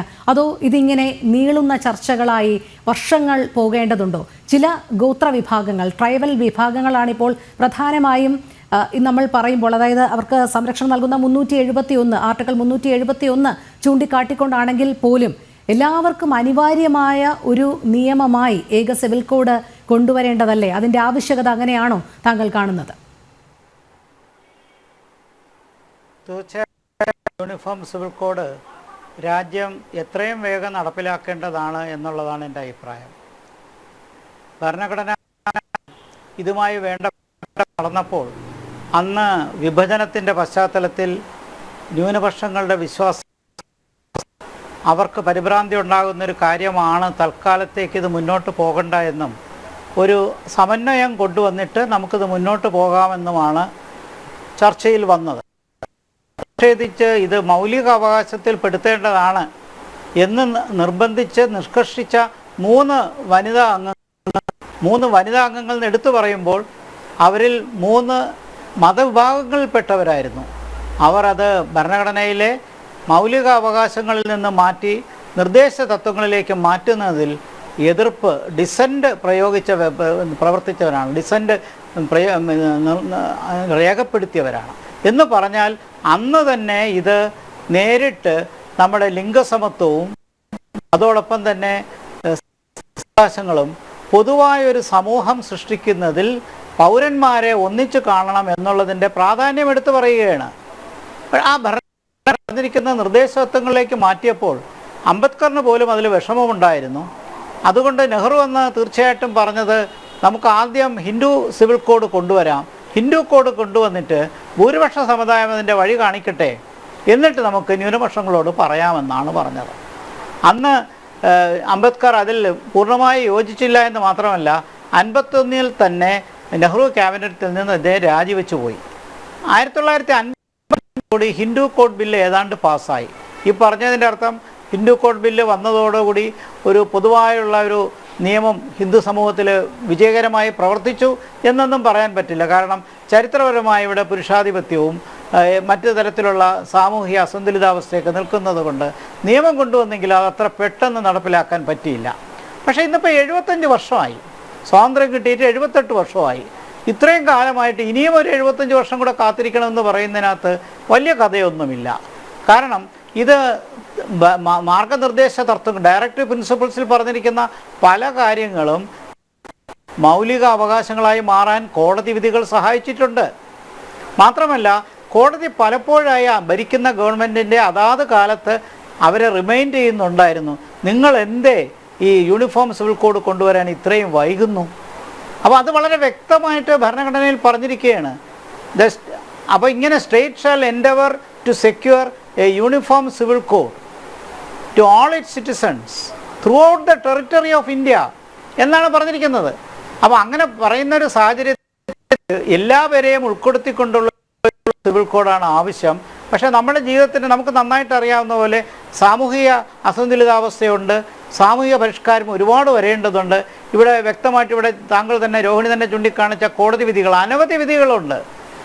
2017 ട്രിപ്പിൾ തലാക്ക് വന്നതിൻ്റെ പശ്ചാത്തലം തന്നെ നമുക്കറിയാമല്ലോ, അസാധുവാണെന്ന് കോടതിയാണ് പറഞ്ഞത്. അപ്പോൾ കോടതി കാണിക്കുന്ന പുരോഗമന സ്വഭാവം പാർലമെൻറ്റും രാഷ്ട്രീയവും കാണിക്കുന്നില്ല എന്ന്. അപ്പോൾ ഇത് എത്ര കാലം മുന്നോട്ട് പോകും? രാജ്യത്തിനകത്ത് ട്രൈബൽസ് ഉണ്ട്. ശ്രീ വി പി ശ്രീ പത്മനാഭൻ, ഭാരതം പോലെ ഒരു രാജ്യം, അവിടെ സാംസ്കാരികമായും മതപരമായും നിരവധി വ്യത്യാസങ്ങളുണ്ട്. ആ നാനാത്വത്തിൽ ഏകത്വമാണ് നമ്മുടെ അഭിമാനമായും ഏകതയുടെ മുഖമുദ്രയായും ഒക്കെ നമ്മൾ കാണുന്നത്. യൂണിഫോം സിവിൽ കോഡ് കൊണ്ടുവരുമ്പോൾ, ഏക സിവിൽ നിയമം പ്രാബല്യത്തിൽ എത്തിക്കുന്നതിന് മുൻപ് എല്ലാ മതവിഭാഗക്കാരെയും തൃപ്തിപ്പെടുത്തുകയും അവരെ ബോധ്യപ്പെടുത്തുകയും ചെയ്യേണ്ടതുണ്ട്. ഇപ്പോൾ ഏറ്റവും കൂടുതൽ ഇതിനെതിരെ സംസാരിക്കുന്നത് മുസ്ലിം സമുദായമാണ്. അവരുടെ പേഴ്സണൽ ലോ നിയമങ്ങളെല്ലാം ഹനിക്കപ്പെടും എന്ന തരത്തിലുള്ള ആക്ഷേപങ്ങളാണ് ഉയരുന്നത്. മറ്റ് ഇതര മതസ്ഥരുമുണ്ട്, ഹിന്ദുക്കളും പാഴ്സീസും എല്ലാം ഇതിൻ്റെ, ക്രിസ്ത്യൻസും എല്ലാം ഇതിൻ്റെ ഭാഗമാകുന്നുണ്ട്. പക്ഷേ ഏറ്റവും കൂടുതൽ ഉയർത്തിക്കാട്ടുന്നത് ഇസ്ലാം സമുദായമാണ്. എന്തുകൊണ്ടാണ് ഇതിനെ ഒരു ബോധ്യത്തിലേക്ക് കൊണ്ടുവരാൻ BJP സർക്കാരിന് കഴിയാത്തത്? ഇതിൽ തുടർ ചർച്ചകളും പൊതുജനാഭിപ്രായവും ഒക്കെ നമ്മൾ ലോ കമ്മീഷൻ തേടുന്നുണ്ട്. എന്നിരുന്നാൽ പോലും ഇതൊരു അജണ്ടയായി മുന്നോട്ട് വയ്ക്കുമ്പോൾ ഇത് ന്യൂനപക്ഷങ്ങൾക്കെതിരെയല്ല, എല്ലാ മതവിഭാഗങ്ങൾക്കും അനിവാര്യമായ ഒരു ചുവടുവയ്പ്പിലേക്കാണ് നമ്മൾ കടക്കുന്നത് എന്നുള്ളൊരു ബോധ്യം കൊണ്ടുവരേണ്ടത് അനിവാര്യമല്ലേ? അതെന്തുകൊണ്ടറിയോ? ഇത് ഒറ്റയടിക്ക് കൊണ്ടുവരേണ്ട സംഗതിയല്ല, ഘട്ടം ഘട്ടമായി കൊണ്ടുവരേണ്ടതാണ്. അതാണ് മുത്തലാഖ് നിരോധിച്ചു. ഇവിടെ മുത്തലാഖ് നിരോധനം കൊണ്ടുവന്നപ്പോൾ എന്തൊക്കെ ബഹളം ഉണ്ടായി. ഇപ്പൊ എന്തായി? ഇപ്പൊ എല്ലാവരും ഒരേ സ്വരത്തിൽ പറയാ വളരെ നന്നായി. കാരണം 3 മൊഴി ചൊല്ലി ഒരു ദിവസം സുപ്രഭാതത്തിൽ അല്ലെങ്കിൽ ഏതൊരു നിമിഷത്തിലും ഭാര്യയെ ഒഴിവാക്കാനുള്ള സ്വാതന്ത്ര്യം പുരുഷന്മാരുടേത് പോയി നഷ്ടപ്പെട്ടു കഴിഞ്ഞു. അപ്പോ അത് ഇപ്പോ ആൾക്കാരെന്താ പറയുന്നത്? വളരെ നന്നായി എന്നാ പറയുന്നത്. പ്രത്യേകിച്ച് മുസ്ലിം സ്ത്രീകൾ എന്താ പറയുന്നത്? വളരെ നന്നായി എന്ന്. ഇപ്പൊ ഓരോ വിഷയങ്ങളായി എടുത്ത് പരിഹരിച്ച് മുന്നോട്ട് പോകണം. ഇപ്പൊ വഖഫ് ബില്ല് പാസ്സാക്കിയല്ലോ, അതിനും ഒരു ഏകീകൃത സിവിൽ സ്വഭാവമുണ്ട്. എന്തുകൊണ്ടറിയോ? വഖഫ് എന്ന് പറയുന്ന സംവിധാനത്തിന് മാത്രം ഒരു പ്രത്യേക അവകാശം. അവർക്ക് ഇഷ്ടമുള്ള ഭൂമി അവരുടേതാണെന്ന് അവർക്ക് തോന്നിയാൽ അത് അവരേതാക്കി അവർക്ക് പ്രഖ്യാപിക്കാം. അതിന് പിന്നെ കോടതിയിൽ ചോദ്യം ചെയ്യാൻ പറ്റില്ല, അത് അപ്പീലില്ല. ഇതൊക്കെ ഗുരുതരമായ എന്താ പറയാ പിന്തിരിപ്പൻ നിയമങ്ങളായിരുന്നു. 95 പാസ്സാക്കിയ നിയമം പിന്തിരിപ്പൻ നിയമമാണ്. ഇപ്പൊ എന്തായി? ഇപ്പൊ വഖഫിന്റെ സിവിൽ നിയമങ്ങളിൽ അല്ലെങ്കിൽ സിവിൽ കാര്യങ്ങളിൽ വഖഫിന്റെ അധികാരം ഏതൊരു പൗരനുമുള്ള അധികാരം മാത്രമായി. ഏതൊരു പൗരനുമുള്ള അധികാരം, അല്ലെങ്കിൽ ഏതൊരു സ്ഥാപനത്തിനും, ഒരു കമ്പനിക്കോ ഒരു അമ്പലത്തിനോ അല്ലെങ്കിൽ ഒരു മുസ്ലിം ഒരു ക്രിസ്ത്യൻ ചർച്ചിനോ ഒരു ഗുരുദ്വാരയ്ക്കോ അതല്ലെങ്കിൽ ഒരു ചാരിറ്റബിൾ ട്രസ്റ്റിനോ എല്ലാവർക്കും, അല്ലെങ്കിൽ സന്യാസിയാശ്രമത്തിനോ എല്ലാവർക്കും ഉള്ള അതേ സിവിൽ അധികാരങ്ങൾ ഇനിയിപ്പോ വഖഫിനുള്ളൂ. അപ്പൊ ഒരു പിന്തിരിപ്പൻ നിയമമായിരുന്നു 95 വഖഫ് നിയമം, അത് പോയി. അപ്പൊ ഇങ്ങനെ ഓരോ മേഖലയിലും മാറ്റങ്ങൾ വരികയാണ്. പിന്നെ ഇപ്പൊ ഇവിടെ പറഞ്ഞു ട്രൈബലുകളുടെ കാര്യത്തിൽ വിട്ടുവീഴ്ച ചെയ്തിട്ടുണ്ടെന്ന്. ഞാനൊരു കാര്യം പറയട്ടെ, അന്തമാൻ നിക്കോബാർ ദ്വീപ് സമൂഹത്തിൽ ഒരു പ്രത്യേക തരം ട്രൈബൽ വിഭാഗമുണ്ട്. അവർ വസ്ത്രം ധരിക്കാറില്ല, അവർ വളരെ അക്രമാസക്തരാണ്. അവരുടെ ദ്വീപുകളിലേക്ക് ആരും പോവാറില്ല. ഒരു 2 കൊല്ലം മുന്നേ ഒരു അമേരിക്കൻ സായിപ്പ് അവരെ യേശുവിന്റെ സന്ദേശം എത്തിക്കാം എന്ന് പറഞ്ഞു പോകരുതെന്ന് എല്ലാവരും പറഞ്ഞതാ. 1 അധികാരികളുടെ കണ്ണ് വെട്ടിച്ചു പോയി. എന്താ ചെയ്തത്? അവര് കൊന്ന് കെട്ടിത്തൂക്കി. 2 കൊല്ലം മുന്നേ ഒരു അമേരിക്കൻ സായിപ്പ് അവരെ യേശുവിന്റെ സന്ദേശം എത്തിക്കാം എന്ന് പറഞ്ഞു പോകരുതെന്ന് എല്ലാവരും പറഞ്ഞതാ. അധികാരികളുടെ കണ്ണ് വെട്ടിച്ചു പോയി. എന്താ ചെയ്തത്? അവര് പോലീസ് പോലും പോയി കേസെടുത്തിട്ടില്ല. ഇന്ത്യയിൽ ഈ അടുത്ത കാലത്ത് ഒരു കൊലപാതകം പരസ്യമായി നടത്തിയിട്ടും പോലീസ് കേസെടുക്കാത്ത ഒരു സംഭവം അതാണ്. അന്തമാനിൽ ആ സായിപ്പിനെ, ആ അമേരിക്കൻ സായിപ്പിനെ കൊന്നതാണ്. അപ്പോ അവിടെ ആരും പോവാറില്ല. അവർക്ക് തേങ്ങ ബോട്ടിൽ പോയി ഇട്ട് കൊടുക്കും, ഇത്രയേ ഉള്ളൂ. അവർ വസ്ത്രം ധരിക്കാറില്ല, അവർക്ക് ആധാർ കാർഡില്ല, അവർക്ക് റേഷൻ ഇല്ല, ഒന്നുമില്ല. ആകെ അവരുടെ ദ്വീപുകളിൽ തെങ്ങുണ്ടാവാത്തത് കൊണ്ട് അവർക്ക് തേങ്ങയില്ല. അപ്പൊ തേങ്ങ അവര് പച്ചയ്ക്ക് തിന്നലാണ്. അത് ബോട്ടിൽ പോയി എറിഞ്ഞു കൊടുത്ത്, ബോട്ടിൽ നിന്ന് താഴെ ഇറങ്ങാറില്ല, എറിഞ്ഞു കൊടുത്ത് തിരിച്ചു വരില്ല. ഇറങ്ങിയാൽ അവർ ചിലപ്പോൾ കൊല്ലും. അപ്പൊ ട്രൈബൽ എന്ന് പറയുമ്പോൾ ഇങ്ങനത്തെ ട്രൈബൽസ് ഉണ്ട്, ഇവർക്ക് നിങ്ങൾ എന്ത് നിയമം കൊണ്ടുവരാൻ പോകുന്നത്?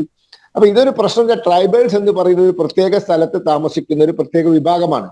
മറ്റൊരു സംഗതി ശ്രദ്ധിച്ചിട്ടുണ്ടോ? ഒരു പട്ടികജാതിക്കാരൻ മതം മാറി ക്രിസ്ത്യാനി ആയാൽ ആനുകൂല്യങ്ങൾ ഇല്ലാതാവും.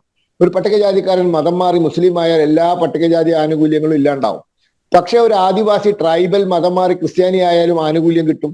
ഒരു ട്രൈബൽ മതം മാറി മുസ്ലിം ആയാലും ആനുകൂല്യം കിട്ടും.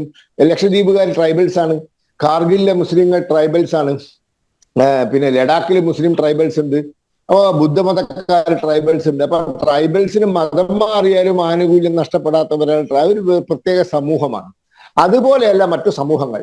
അവര് നാട്ടിൽ ജീവിക്കുന്ന, അവർ വിദ്യാഭ്യാസം നേടുന്ന, അവരെല്ലാവിധ എന്താ പറയാ, ഒരു ഈ ഭാരതത്തിന്റെ ഇന്ന് നേടിയിട്ടുള്ള പുരോഗതിയുടെ എല്ലാ ആനുകൂല്യങ്ങളും അനുഭവിച്ച് ഏറ്റവും പരിശുദ്ധമായ സമൂഹത്തിന്റെ നടുക്ക് ജീവിക്കുന്നവരാണ്. മലമുകളിൽ താമസിക്കുന്ന, കാട്ടിൽ താമസിക്കുന്ന ആദിവാസികളൊന്നുമല്ല. അപ്പൊ ഒരുപക്ഷെ കുറച്ച് വർഷം കഴിഞ്ഞാൽ ആദിവാസി സമൂഹത്തിന്റെ ഇടയിലും ഈ മാറ്റമൊക്കെ വന്നേക്കാം.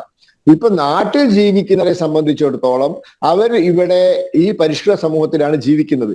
സ്വാതന്ത്ര്യം കിട്ടിയിട്ട് 75 കൊല്ലമായി. 1950 അംബേദ്കർ പറഞ്ഞതോ നെഹ്റു പറഞ്ഞതോ ഒന്നും ഇപ്പൊ പ്രസക്തമല്ല. കാരണം 75 കൊല്ലമായി. നമ്മൾ ഏത് യുഗത്തിലാണ് ജീവിക്കുന്നത്? നമ്മൾ ഡിജിറ്റലൈസ്ഡ്, നമ്മുടെയൊക്കെ ഭൂരേഖ വരെ ഡിജിറ്റലൈസ് ചെയ്ത് കഴിഞ്ഞു.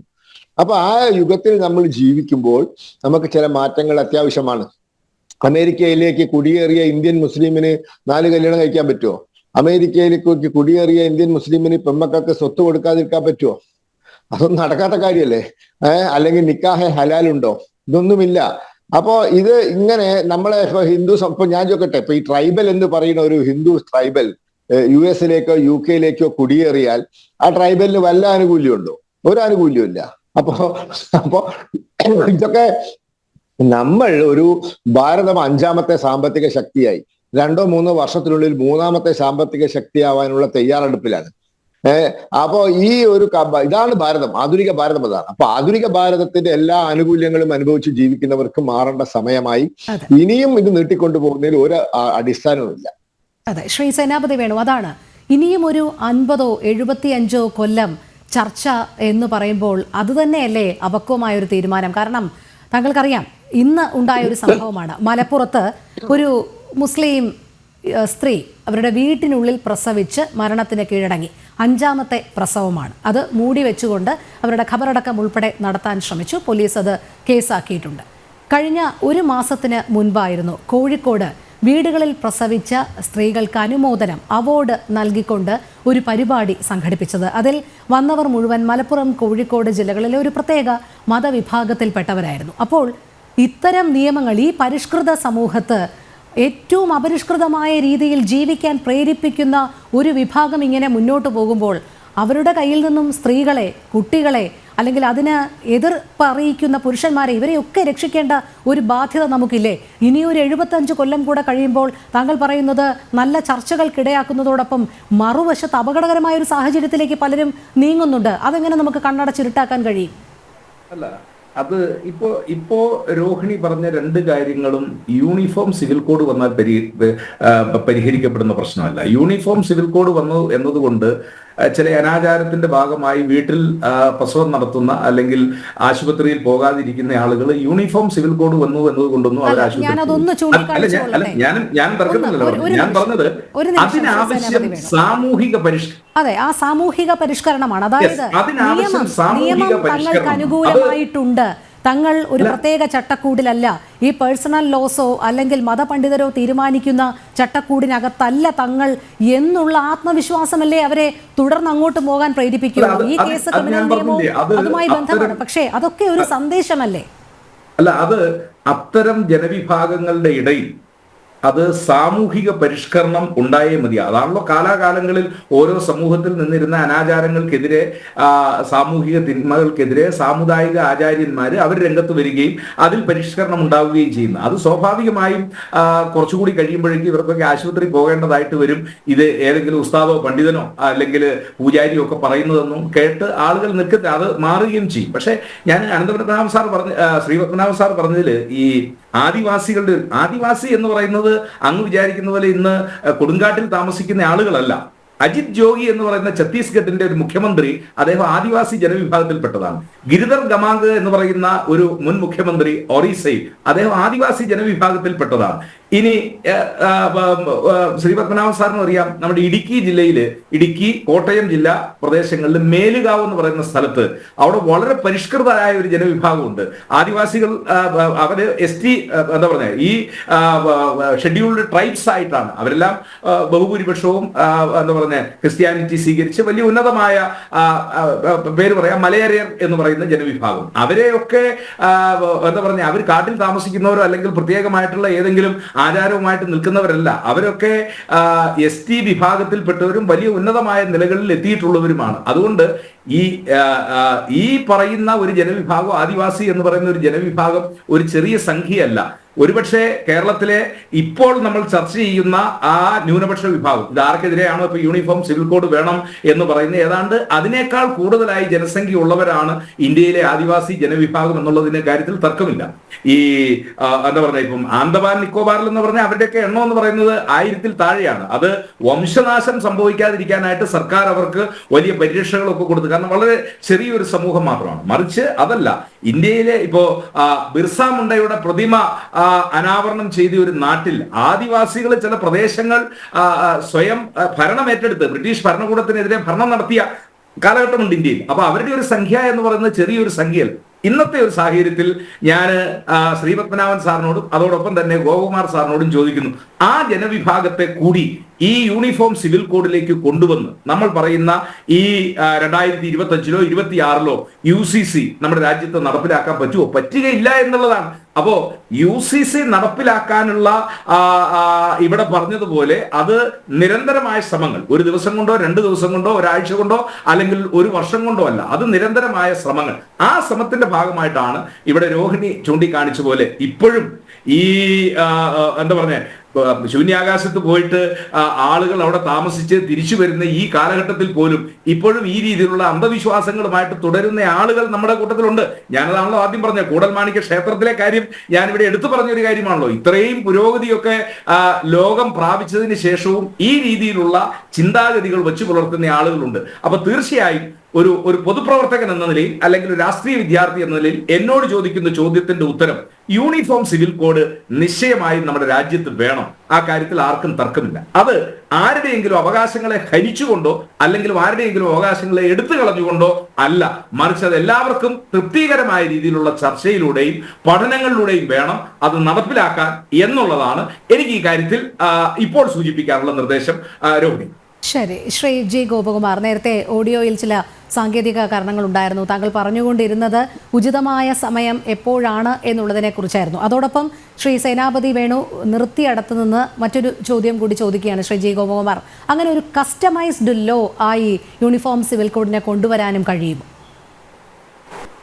നമുക്ക് വാസ്തവത്തിൽ വേണ്ടത് ഒരു മതേതര പൊതുമണ്ഡലത്തിൽ എല്ലാ പേർക്കും അനുഭവിക്കാൻ പറ്റുന്ന രീതിയിലുള്ള ഒരു സിവിൽ കോഡാണ്. അതാണ് നമുക്ക് വേണ്ടത്. കാരണം ഭരണഘടനയിൽ പറഞ്ഞിരിക്കുന്ന എന്താണ്, രാജ്യം മുഴുക്കെ എല്ലാ പേർക്കും പൊതുവായ ഒരു സിവിൽ കോഡ് വേണമെന്നാണ് പറയുന്നത്. ആ പൊതുവായ എന്നുള്ള വാക്കിനകത്ത് യൂണിഫോം എന്ന് നമ്മൾ ഉദ്ദേശിക്കുന്നു. ഇവിടെ ഈ കസ്റ്റമൈസ് ചെയ്യുന്നു എന്ന് പറയുമ്പോൾ മറ്റേതെങ്കിലും വിഭാഗത്തിനകത്ത് അവരുടെ ആചാരമായി ബന്ധപ്പെട്ട കാര്യങ്ങളിൽ അവരുടെ വിശ്വാസങ്ങൾ ഖനിക്കുന്ന കാര്യങ്ങളിലൊന്നും തടസ്സമുണ്ടാകുന്ന രീതിയിൽ അത് വരില്ല. അതേസമയം ഞാൻ ചോദിക്കട്ടെ, വിവാഹം എന്ന് പറയുന്നത് ഒരു സ്വകാര്യ നടപടിയാണോ? വിവാഹമോചനം എന്ന് പറയുന്നത് സ്വകാര്യ നടപടിയാണോ? പിന്തുടർച്ചാവകാശം ഒരു പ്രൈവറ്റ് അഫെയർ ആണോ? കാരണം ഇതിൻ്റെയൊക്കെ പുറകിൽ സാമൂഹ്യപരമായ ഒരുപാട് ഡൈമെൻഷൻസ് ഉണ്ട്. അതുകൊണ്ട് തന്നെ മാരേജ് ആയാലും ഡൈവേഴ്സ് ആയാലും ഇൻഹെറിറ്റൻസ് ആയാലും ദായക്രമമായാലും ഇതിൽ ഒരു സമൂഹം ഇടപെടുന്നുണ്ട്, ഒരുപക്ഷെ മിശ്രവിവാഹമായിരിക്കാം, അതുമല്ലെങ്കിൽ ഒരു കുടുംബവുമായി ബന്ധപ്പെട്ട കാര്യങ്ങളിൽ പിന്തുടർച്ചാ അവകാശം വരുമ്പോൾ. ഇപ്പോൾ ഈയിടയ്ക്ക് ഒരു 4 വർഷത്തിന് മുമ്പ് കേരളത്തിലെ വളരെ പ്രശസ്തയായ ഒരു പ്രൊഫസർ, വനിതാ പ്രൊഫസർ, അവർ കല്യാണം കഴിഞ്ഞ് അവർക്ക് 2 പെൺകുട്ടികളുമുണ്ട്. ആ 2 പെൺകുട്ടികളുമുണ്ട്. ഹസ്ബൻഡ് ആരോഗ്യപരമായി ജീവിക്കുന്ന വക്കീലുമാണ്. എന്നിട്ട് അവർ 33 വർഷം കഴിഞ്ഞിട്ട് അവർ വീണ്ടും ശരീഅത്ത് നിയമമല്ലാതെ സ്പെഷ്യൽ മാരേജ് ആക്ട് പ്രകാരം ഒന്നും കൂടി അവർ തമ്മിൽ കല്യാണം കഴിച്ചു.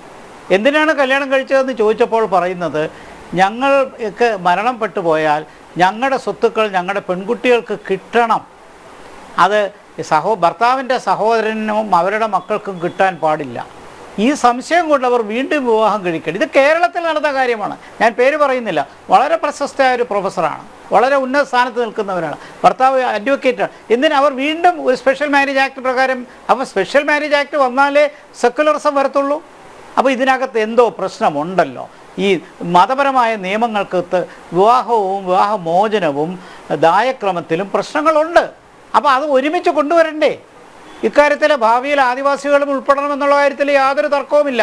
എല്ലാവരെയും ഉൾക്കൊള്ളി. ഭരണഘടന പറയുന്നത് to all its citizens throughout the territory of India എന്നാണ്. അതുകൊണ്ട് എല്ലാവരെയും ഉൾപ്പെടുത്തണം, സംശയമൊന്നുമില്ല. 15% വരുന്ന മുസ്ലിം വിഭാഗം മുഖ്യധാരയിൽ വരണമെങ്കിൽ ഇത്തരം സാമൂഹ്യ പരിഷ്കാരങ്ങൾ വന്നേ തീരൂ. ഇത് ഭരണഘടനയിൽ പറഞ്ഞാണ്. നെഹ്റു പറഞ്ഞ അനുസരിച്ച് ഹിന്ദു കോഡ് ബില്ല് 55-ൽ പാസ്സായി. അതിനുശേഷം മറ്റ് സമൂഹങ്ങളിൽ വ്യത്യാസമുണ്ടായി. അങ്ങനെ വരുമ്പോൾ എന്തുകൊണ്ട് പൊതുവായി ഭരണഘടനയുടെ കീഴിൽ മതേതരത്വ സ്വഭാവമുള്ള ഒരു സിവിൽ കോഡ് വരുന്നതിൽ എന്താണ് തെറ്റ്? ഇപ്പോൾ ഡൈവേഴ്സിനൊരു കോമൺ നിയമം വന്നുകൂടെ? മാരേജിനൊരു കോമൺ നിയമം വന്നുകൂടെ? എന്തിനാണ് ഒന്നിലേറെ കല്യാണം കഴിക്കുക? അത് നടക്കുന്നില്ല എന്നൊന്നും പറയാൻ പറ്റില്ല. പോളിഗാമി ഇപ്പോഴും പല സ്ഥലങ്ങളും, കേരളത്തെ വെച്ചുകൊണ്ട് നമുക്ക് ജനറലൈസ് ചെയ്യാൻ പറ്റില്ല ഇന്ത്യയുടെ പശ്ചാത്തലത്തെ.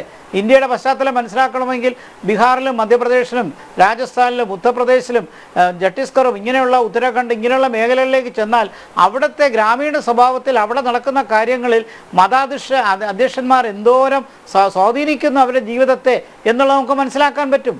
അപ്പോൾ ഇത് ഭരണഘടനാനുസൃതമായൊരു സിവിൽ കോഡാണ്. സിവിൽ കോഡ് എന്ന് പറഞ്ഞാൽ ഹിന്ദു കോഡ് എന്നല്ല പറയണത്. സിവിൽ കോഡ്, അത് സെക്യുലർ സിവിൽ കോഡെന്നോ യൂണിഫോം സിവിൽ കോഡെന്നോ ഈ 2 പേരിൽ എന്തിട്ടാലും നമുക്ക് സന്തോഷമേ ഉള്ളൂ. ഭരണഘടനയ്ക്ക് അനുസൃതമായ സിവിൽ കോഡ്, ഇതാണ് നമ്മൾ ഉദ്ദേശിക്കുന്നത്. അതെല്ലാ പൗരന്മാർക്കും വരണം. നാളൊരു കാലത്ത് ട്രൈബ്സിനെ കൂടെ ഉൾപ്പെടുത്തണം എന്ന് തന്നെയാണ് ഞാൻ പറയുന്നത്. ട്രൈബ്സ് നമ്മൾ ഉദ്ദേശിക്കുന്ന പോലെ അത്ര വലിയൊരു ശക്തിയൊന്നുമല്ല. നമ്മുടെ സെൻസസ് ഡേറ്റ വെച്ചിട്ട് 7.5% ഉള്ളൂ. 15% ഷെഡ്യൂൾ കാസ്റ്റ് ഉണ്ടെങ്കിൽ 7.5% ഉള്ളൂ. അപ്പോൾ അത് മാത്രമല്ല, അവർ വൈവിധ്യമായ ഓരോ മേഖലയിലും വ്യത്യസ്ത രീതിയിലാണ് കഴിയുന്നത്. അപ്പോൾ ഡീപ്പായിട്ട് താമസിക്കുന്ന ട്രൈബൽസിന് ഈ പ്രോബ്ലം ഉണ്ടാകും. അവരെ കൂടി വിശ്വാസത്തിലെടുത്തുകൊണ്ട് അവരെ കൂടി മുഖ്യധാരയെ കൊണ്ടുവരണം. അങ്ങനെ കൊണ്ടുവന്നാലേ പറ്റത്തുള്ളൂ. അവർ നെഗ്ലിജിബിൾ പോപ്പുലേഷൻ അല്ല. അപ്പോൾ എല്ലാവർക്കും ഗുണം ചെയ്യുന്ന സിവിൽ കോഡാണ് നമ്മൾ ആഗ്രഹിക്കുന്നത്. എല്ലാവർക്കും ഗുണം ചെയ്യണം. അങ്ങനെ കൊണ്ടുവരാൻ ഭരണഘടന പറയുന്നുണ്ടല്ലോ. കോടതി നിങ്ങളെ ഓർമ്മിപ്പിക്കുകയല്ലേ? പിന്നെ എന്താ രാഷ്ട്രീയ നേതൃത്വം മടിച്ചു നിൽക്കുന്നത്? അതാണ് നമ്മൾ ചോദിക്കുന്ന ചോദ്യം. ഇത് പൊളിറ്റിക്കൽ ലീഡർഷിപ്പിനെ വേണം ഇതിന് ബ്ലെയിം ചെയ്യാൻ, ഏത് പാർട്ടി ആയാലും. കാരണം കോടതി റിമൈൻഡ് ചെയ്യുന്നു, കോൺസ്റ്റിറ്റ്യൂഷൻ എഴുതി വച്ചിരിക്കുന്നു, മാധ്യമങ്ങൾ പിന്തുണയ്ക്കുന്നു, എല്ലാവരും പൊതുസമൂഹം വേണമെന്ന് പറയുന്നു. വാസ്തവത്തിൽ ഈ സിവിൽ കോഡ് വരാത്തത് കൊണ്ട് പരമ്പരാഗത സമൂഹം വീണ്ടും രാഷ്ട്രീയ ക്രമത്തെ സ്വാധീനിക്കുന്നു. വോട്ട് ബാങ്ക് രാഷ്ട്രീയം ശക്തിപ്പെടുന്നു, സിവിൽ സൊസൈറ്റി ശക്തിപ്പെടുന്നില്ല. ഇതൊക്കെയാണ് നമ്മുടെ വിമർശനം. ഞാൻ ഇത് യൂണിഫോം സിവിൽ കോഡിനെ പിന്തുണച്ചത് ഇക്കാലത്തൊന്നുമല്ല. ഒരു ഭരണഘടന വായിച്ചു കഴിഞ്ഞ ആ പശ്ചാത്തലം തൊട്ട് ഇത് വളരെ എക്സൈറ്റിംഗ് ആയിട്ടൊരു ആർട്ടിക്കിളാണല്ലോ ഇതിനകത്ത് പറഞ്ഞിരിക്കുന്നത്. എത്ര വളരെ വിശാലമായ കാഴ്ചപ്പാടിലാണ് കോൺസ്റ്റിറ്റ്യൂഷണൽ ഫാദേഴ്സ് ഇതിനകത്ത് ഇങ്ങനൊരു പ്രൊവിഷൻ കൊണ്ടുവന്നത്. അപ്പോൾ ഇനിയിപ്പോൾ 75 കൊല്ലം കഴിഞ്ഞു. അപ്പോൾ ഞങ്ങളിതൊക്കെ പണ്ട് തൊട്ട് ഒരു 40 വർഷം മുമ്പ് തൊട്ട് ഞാൻ പറയാൻ തുടങ്ങിയൊരു കാര്യമാണ് യൂണിഫോം സിവിൽ കോഡ് വേണമെന്ന്. അത് ഇനിയും ഘട്ടം ഘട്ടമായിട്ടേ കൊണ്ടുവരാൻ പറ്റുള്ളൂ എന്ന് പറഞ്ഞാൽ എത്ര കാലമെടുക്കും? മദ്യനിരോധനം ഘട്ടം ഘട്ടമായിട്ട് കൊണ്ടുവന്ന് എവിടെ എത്തിയല്ലോ നമ്മൾ. അതുപോലെ വോട്ട് ബാങ്ക് രാഷ്ട്രീയം നിയന്ത്രിക്കാൻ ശ്രമിച്ചിട്ട് നിയന്ത്രിച്ചോ? അതിന് പകരം എന്താ ഉണ്ടായത്? വോട്ട് ബാങ്ക് രാഷ്ട്രീയം ശക്തിപ്പെടുകയല്ലേ ചെയ്യുന്നത്. അപ്പോൾ മോഡേണിറ്റിക്ക് വേണ്ടി ഒരു പ്രൊവിഷനാണ് ഈ ഭരണഘടന പറഞ്ഞിരിക്കുന്നത്. അത് ഇംപ്ലിമെൻ്റ് ചെയ്യണം. അത് ഇംപ്ലിമെൻ്റ് ചെയ്യുന്നത് to all its citizens throughout the territory of India എന്നാണ് ഭരണഘടനയിൽ പറഞ്ഞിരിക്കുന്നത്. കോടതി റിമൈൻഡ് ചെയ്യുന്നു. ഡയറക്ടറി പ്രിൻസിപ്പിൾസിലായതുകൊണ്ട് നടപ്പിലാക്കാൻ പറ്റുന്നില്ല എന്നല്ല. എത്രയോ വകുപ്പുകൾ കോൺസ്റ്റിറ്റ്യൂഷനിൽ പറഞ്ഞിരിക്കുന്ന ഡയറക്ടറി പ്രിൻസിപ്പിൾസ് പറഞ്ഞിരിക്കുന്നത് ഫണ്ടമെൻ്റൽ റൈറ്റ്സിൽ സ്ഥാനം വന്നു. അപ്പോൾ അങ്ങനെ വരുമ്പോൾ 106 ഭേദഗതികളുണ്ടായി. ഭേദഗതികൾ ഇനിയും വരും. അതുകൊണ്ട് വേണ്ടി വന്നാൽ ഒരു അമെൻമെൻറ്റ് കോൺസ്റ്റിറ്റ്യൂഷനിൽ ചെറിയ പ്രൊവിഷനിൽ കൂടി നമ്മുടെ ആർട്ടിക്കിളിനകത്ത് കൊണ്ടുവന്നിട്ട്, പ്രത്യേകിച്ച് ആർട്ടിക്കിൾ 14 തന്നെ ഇതിനകത്തൊരു പ്രൊവിഷൻ കൊണ്ടുവരാവുന്നതേ ഉള്ളൂ, ഇക്വാളിറ്റി എന്നുള്ളത്. കാരണം ജെൻഡർ ഇക്വാളിറ്റിയാണ് ഇത് വയലേറ്റ് ചെയ്യുന്നത്. നമ്മളത് മനസ്സിലാക്കണം. ഇവിടെ പുരുഷ മേധാവിത്വമുള്ള ഒരു സമൂഹം മാറി വരുന്നൊരു പശ്ചാത്തലത്തിൽ തീർച്ചയായിട്ടും സ്ത്രീകൾക്ക് സമത്വം കൊടുക്കണം. അതിനുവേണ്ടിയാണ് ഇത് ആവശ്യപ്പെടുന്നത്. ഞാൻ പറയുന്ന 4 കാര്യങ്ങൾ: മാരേജ്, ഇൻഹെറിറ്റൻസ്, ഡൈവേഴ്സ്, അതോടൊപ്പം ദായക്രമം. ഈ 4 ഫാക്ടേഴ്സിലും ഒരു യൂണിഫോമിറ്റി വേണം. കാരണം അതെല്ലാം പൊതുസമൂഹത്തിനെ ബാധിക്കുന്ന പ്രശ്നമാണ്, അത് പൊതു സ്വഭാവമുള്ളതാണ്. അതെ, തീർച്ചയായും. ശ്രീ ജി ഗോപകുമാർ നേരത്തെ ചൂണ്ടിക്കാട്ടിയ പരിഷ്കൃത സമൂഹത്തിലെ 2 ദമ്പതികൾ തന്നെയായിരുന്നു അവർ സ്പെഷ്യൽ മാരേജ് ആക്ട് പ്രകാരം വിവാഹിതരായത്. പക്ഷേ അവർ ഏറ്റവും കൂടുതൽ സോഷ്യൽ മീഡിയയിലൂടെ ആക്രമിക്കപ്പെട്ടതും നമ്മൾ കണ്ടതാണ്. എത്ര അപരിഷ്കൃതമായിട്ടായിരുന്നു അവർക്ക് നേരെയുള്ള വാക്യങ്ങളും വാചക കസർത്തുകളും ആ സോഷ്യൽ മീഡിയയിലൂടെ വന്നത് എന്നാണ്. അപ്പോൾ നമ്മൾ ഇനിയും ഒരു കാലതാമസം, വർഷങ്ങളുടെ കാലതാമസം ഇനിയും നമ്മൾ കാത്തിരിക്കുകയാണെങ്കിൽ ഒരുപക്ഷെ പരിഷ്കൃത സമൂഹത്തെ ഒരു അപരിഷ്കൃത വിഭാഗം കീഴടക്കുന്ന തലത്തിലേക്ക് എത്തില്ലേ എന്നുള്ളൊരു ആശങ്ക കൂടി അവശേഷിപ്പിക്കുന്നുണ്ട് ഇത്തരം ചില ചോദ്യങ്ങൾക്ക് മുന്നേ. നിയമവിദഗ്ധനായ അഡ്വക്കേറ്റ് കെ രാംകുമാർ കൂടി ചർച്ചയിൽ നമ്മോടൊപ്പം ഇപ്പോൾ ഈ സമയം മുതൽ ചേരുന്നുണ്ട്. ശ്രീ കെ രാംകുമാർ, ഏക സിവിൽ കോഡ് ഭാരതത്തിൽ എത്രത്തോളം അനിവാര്യമാണ്? ഭരണഘടന ഉറപ്പ് നൽകുന്ന മതേതരത്വം, സമത്വം ഇവയൊക്കെ നിലനിർത്താൻ ഏക സിവിൽ കോഡിന്റെ പ്രാധാന്യം ഇന്നത്തെ ഇന്ത്യയിൽ എത്രത്തോളമാണ്?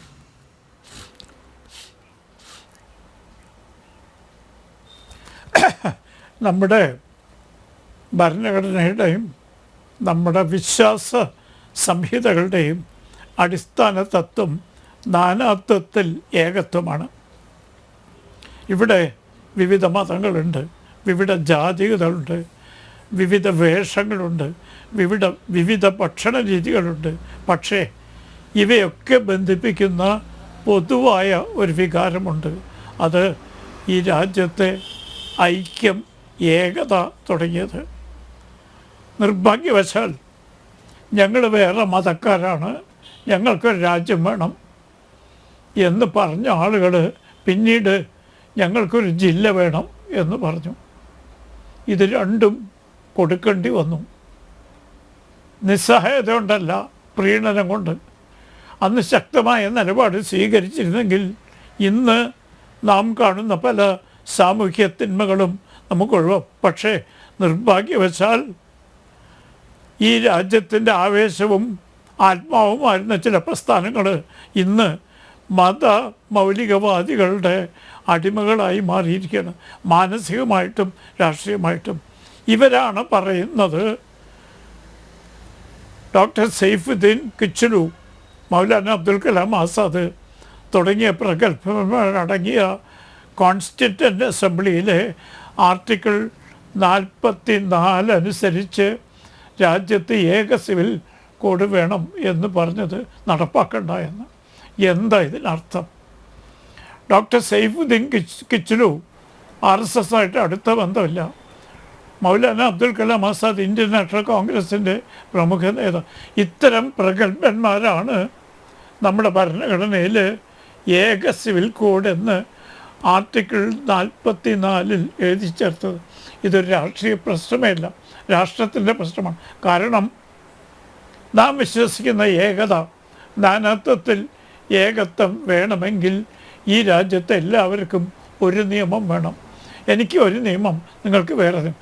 എനിക്കൊരു രാജ്യം എൻ്റെ മതത്തിൻ്റെ അടിസ്ഥാനത്തിൽ എന്ന് പറഞ്ഞതിന് കീഴടങ്ങിയതിനേക്കാൾ മോശമായിരിക്കും എനിക്ക് എൻ്റെ മതസ്ഥാനത്തിൽ വേറെ നിയമം എന്നുള്ളതിന് കീഴടങ്ങൽ. അതിന് കീഴടങ്ങാൻ തയ്യാറായിരിക്കുന്ന ബലഹീനമായ ചില പ്രസ്ഥാനങ്ങൾ ഈ രാജ്യത്തുണ്ട്. അവരോട് സഹതാപം വെച്ച് പുലർത്തിക്കൊണ്ട് തന്നെ നമുക്ക് പറയണം, ഇന്നല്ല എല്ലാ കാലത്തും ഏത് പരിഷ്കൃത സമൂഹത്തിനും ഏകീകൃത സിവിൽ കോഡ് അത്യാവശ്യമാണ്.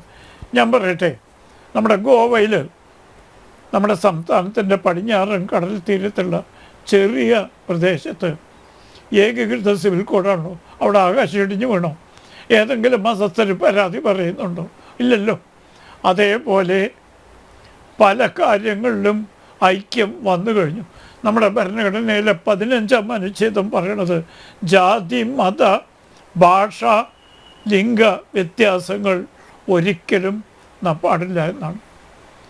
നമ്മുടെ സുപ്രീം കോടതി പറഞ്ഞു ഭരണഘടനയിലെ 25ഉം 26ഉം നൽകുന്ന മതസ്വാതന്ത്ര്യങ്ങൾക്ക് ഭരണഘടനയുടെ ആർട്ടിക്കിൾ 44 ഒരിക്കലും തടസ്സമല്ല. കാരണം മതസ്വാതന്ത്ര്യം എന്ന് പറഞ്ഞാൽ പ്രത്യേക മതവിഭാഗത്തിന് നിയമം എന്നു ഒരു ബുദ്ധിശക്തിയുള്ള ഒരു കോടതിയും പറയില്ല. നമ്മുടെ കേരളത്തിലുള്ള ജോൺ വല്ലമറ്റം എന്നൊരു വ്യക്തി ക്രിസ്ത്യൻ പിന്തുടർച്ചാവകാശ നിയമത്തെ ചോദ്യം ചെയ്തുകൊണ്ട് സുപ്രീം കോടതിയിൽ ഒരു ഹർജി കൊടുത്തു. ഞാൻ എൻ്റെ അഭിഭാഷക സുഹൃത്തുക്കൾ 2 പേരുണ്ട്, പ്രഗത്ഭനായ ഒരു പത്രപ്രവർത്തകനുണ്ട്, അവർക്ക് മനസ്സിലാവും. ഞാനൊന്ന് വായിച്ചോട്ടെ. It's a matter of regret that Article 44 of the Constitution has not been given effect to. Parliament is still to step in for framing a common civil code in the country. A common civil code will help the cause of national integration by removing the contradictions based on ideology. ഇത് 2003 ഒരു 3-അംഗ supreme കോടതി ബെഞ്ചിൻ്റെ വിധിയാണ് ഞാൻ വായിച്ചത്. ഇതിനു മുമ്പ് JS Varma chief justice വിശദമായി ഇതിനെപ്പറ്റി ഈ അഭിപ്രായം തന്നെയാണ് ഭാഗ്യവശാൽ ഇന്ന് കർണാടക ഹൈക്കോടതി ആദ്യം. ഇതിലെന്താ അത്ഭുതത്തിന് അവകാശം?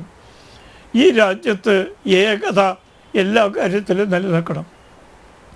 സിവിൽ നിയമം വേണ്ട എന്ന് പറയുന്ന ആളുകൾ നാളെ ക്രിമിനൽ നിയമം ഞങ്ങൾക്ക് ശരീഅത്ത് വേണമെന്ന് പറഞ്ഞാൽ എൻ്റെ സുഹൃത്ത് സേനാപതി വേണു തലകുലിക്ക് സമ്മതിക്കുമോ? അദ്ദേഹത്തിൻ്റെ രാഷ്ട്രീയ സമ്മർദ്ദം കൊണ്ട് ചിലപ്പോൾ സംഭവിച്ചാൽ നമുക്ക് ആർക്കും അത്ഭുതം തോന്നില്ല. കാരണം മൊയ്ത് മൗലവിയുടെയും മുഹമ്മദ് അർബി റഹ്മാൻ്റെയും പാർട്ടി ഇന്ന് കേരളത്തിൽ എന്തൊരു ഗതികേടിലാണ് എന്ന് നമുക്ക് സഹതപിക്കാനല്ലാണ്ട് എന്താണ് മാർഗം? ആ അടിമ മനോഭാവം അല്ലെങ്കിൽ ആ വിധേയത്വം വെച്ചുകൊണ്ട് സംസാരിക്കരുത്.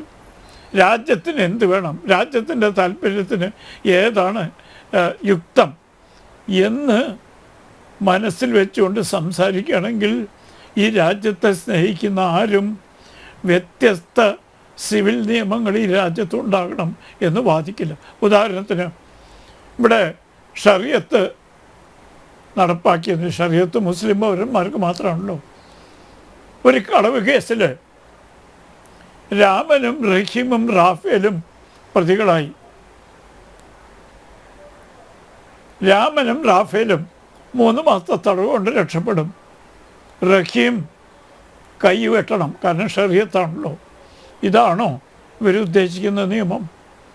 അപ്പം ക്രിമിനൽ നിയമത്തിൽ ഇത് നടപ്പാക്കിയാൽ, ഞാൻ ചെറിയൊരു ഉദാഹരണം പറഞ്ഞത് മാത്രം, ഇതാണ് ഭവിഷ്യത്തെങ്കിൽ സിവിൽ നിയമത്തിൽ നമ്മുടെ പാവപ്പെട്ട മുസ്ലിം സ്ത്രീകൾ ഇന്ന് യാതന അനുഭവിച്ചുകൊണ്ടിരിക്കുകയാണ്. ബഹുഭാര്യത്വം, മുത്തലാക്ക്, സ്വത്തിന് അവകാശമില്ലായ്മ, സ്ത്രീ സമത്വത്തിന് വേണ്ടി വാദിക്കുന്ന ഈ രാജ്യത്ത്, സുനിത വില്യംസ് ബഹിരാകാശത്ത് താമസിച്ചുകൊണ്ടിരിക്കുന്ന പരിഷ്കൃത സ്ത്രീ സമൂഹം പുരോഗമിച്ചിരിക്കുന്ന ഈ രാജ്യത്ത് സ്ത്രീകളെ പിന്നോക്കം നിൽക്കുന്ന പ്രത്യേക നിയമങ്ങൾ വേണം എന്നാവശ്യപ്പെടുന്നത് വാസ്തവത്തിൽ അത്ഭുതകരമാണ്. അതാണ് പുരോഗമനം, അതാണ് സോഷ്യലിസം എന്ന് ഈ രാജ്യത്തെ സാധാരണക്കാർ പോലും വിശ്വസിക്കാൻ. അങ്ങനെ പറയുന്നവരെ ഞാൻ നേരത്തെ സൂചിപ്പിച്ചാൽ സഹതപ്പിക്കാനേ നമുക്ക് നിർവാഹമുള്ളൂ. കാരണം സ്ത്രീകൾ അനുഭവിച്ചു കൊണ്ടിരിക്കുന്ന, പ്രത്യേകം മുസ്ലിം വിഭാഗത്തിൽ സ്ത്രീകൾ അനുഭവിച്ചു കൊണ്ടിരിക്കുന്ന യാതനകൾക്ക് വിരാമമുണ്ടാവണമെങ്കിൽ മുത്തലാഖ് നിർത്തൽ ചെയ്തത് ഉത്തർപ്രദേശിലെയും ബീഹാറിലെയും ബംഗാളിലെയും മുസ്ലിം സ്ത്രീകൾ സഹർഷം സ്വാഗതം ചെയ്തു. അവരൊക്കെ ഒരു ഏകീകൃത സിവിൽ നിയമത്തിന് വേണ്ടി ദാഹിച്ചുകൊണ്ടിരിക്കുകയാണ്. ഇവിടെ രാഷ്ട്രീയമായ വിലപേശൽ കൊണ്ട് മാത്രമാണ് തടസ്സം. അതുകൊണ്ട് എത്രയും വേഗം ഗോവയിലൊക്കെ നടപ്പാക്കിയ മാതിരി ഭാരതത്തിൽ മുഴുവൻ ഏകീകൃത സിവിൽ കോഡ് നടപ്പാക്കേണ്ട സമയം അതിക്രമിച്ചിരിക്കുന്നു.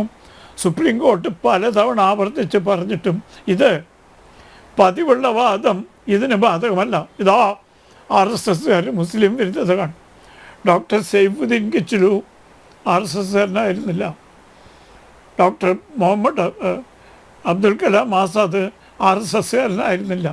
1950 ഭരണഘടനയുടെ 44-ാം അനുച്ഛേദം നമ്മുടെ ഭരണഘടനയിൽ ഭാഗമാക്കുമ്പോൾ ഒരൊറ്റ RSS പ്രതിനിധി പോലും കോൺസ്റ്റിറ്റ്യൂഷൻ. അതുകൊണ്ട് ആ പതിവുള്ള ശൈലി ഉണ്ടല്ലോ, എന്ത് കണ്ടാലും RSS ഇമ്പാച്ച് കാണിച്ച് വോട്ട് തട്ടുന്ന അതിപ്പോൾ പൊളിഞ്ഞുകൊണ്ടിരിക്കുകയാണ്. അത് ദയവ് ചെയ്ത് ഈ കാര്യത്തിൽ എടുക്കരുത്.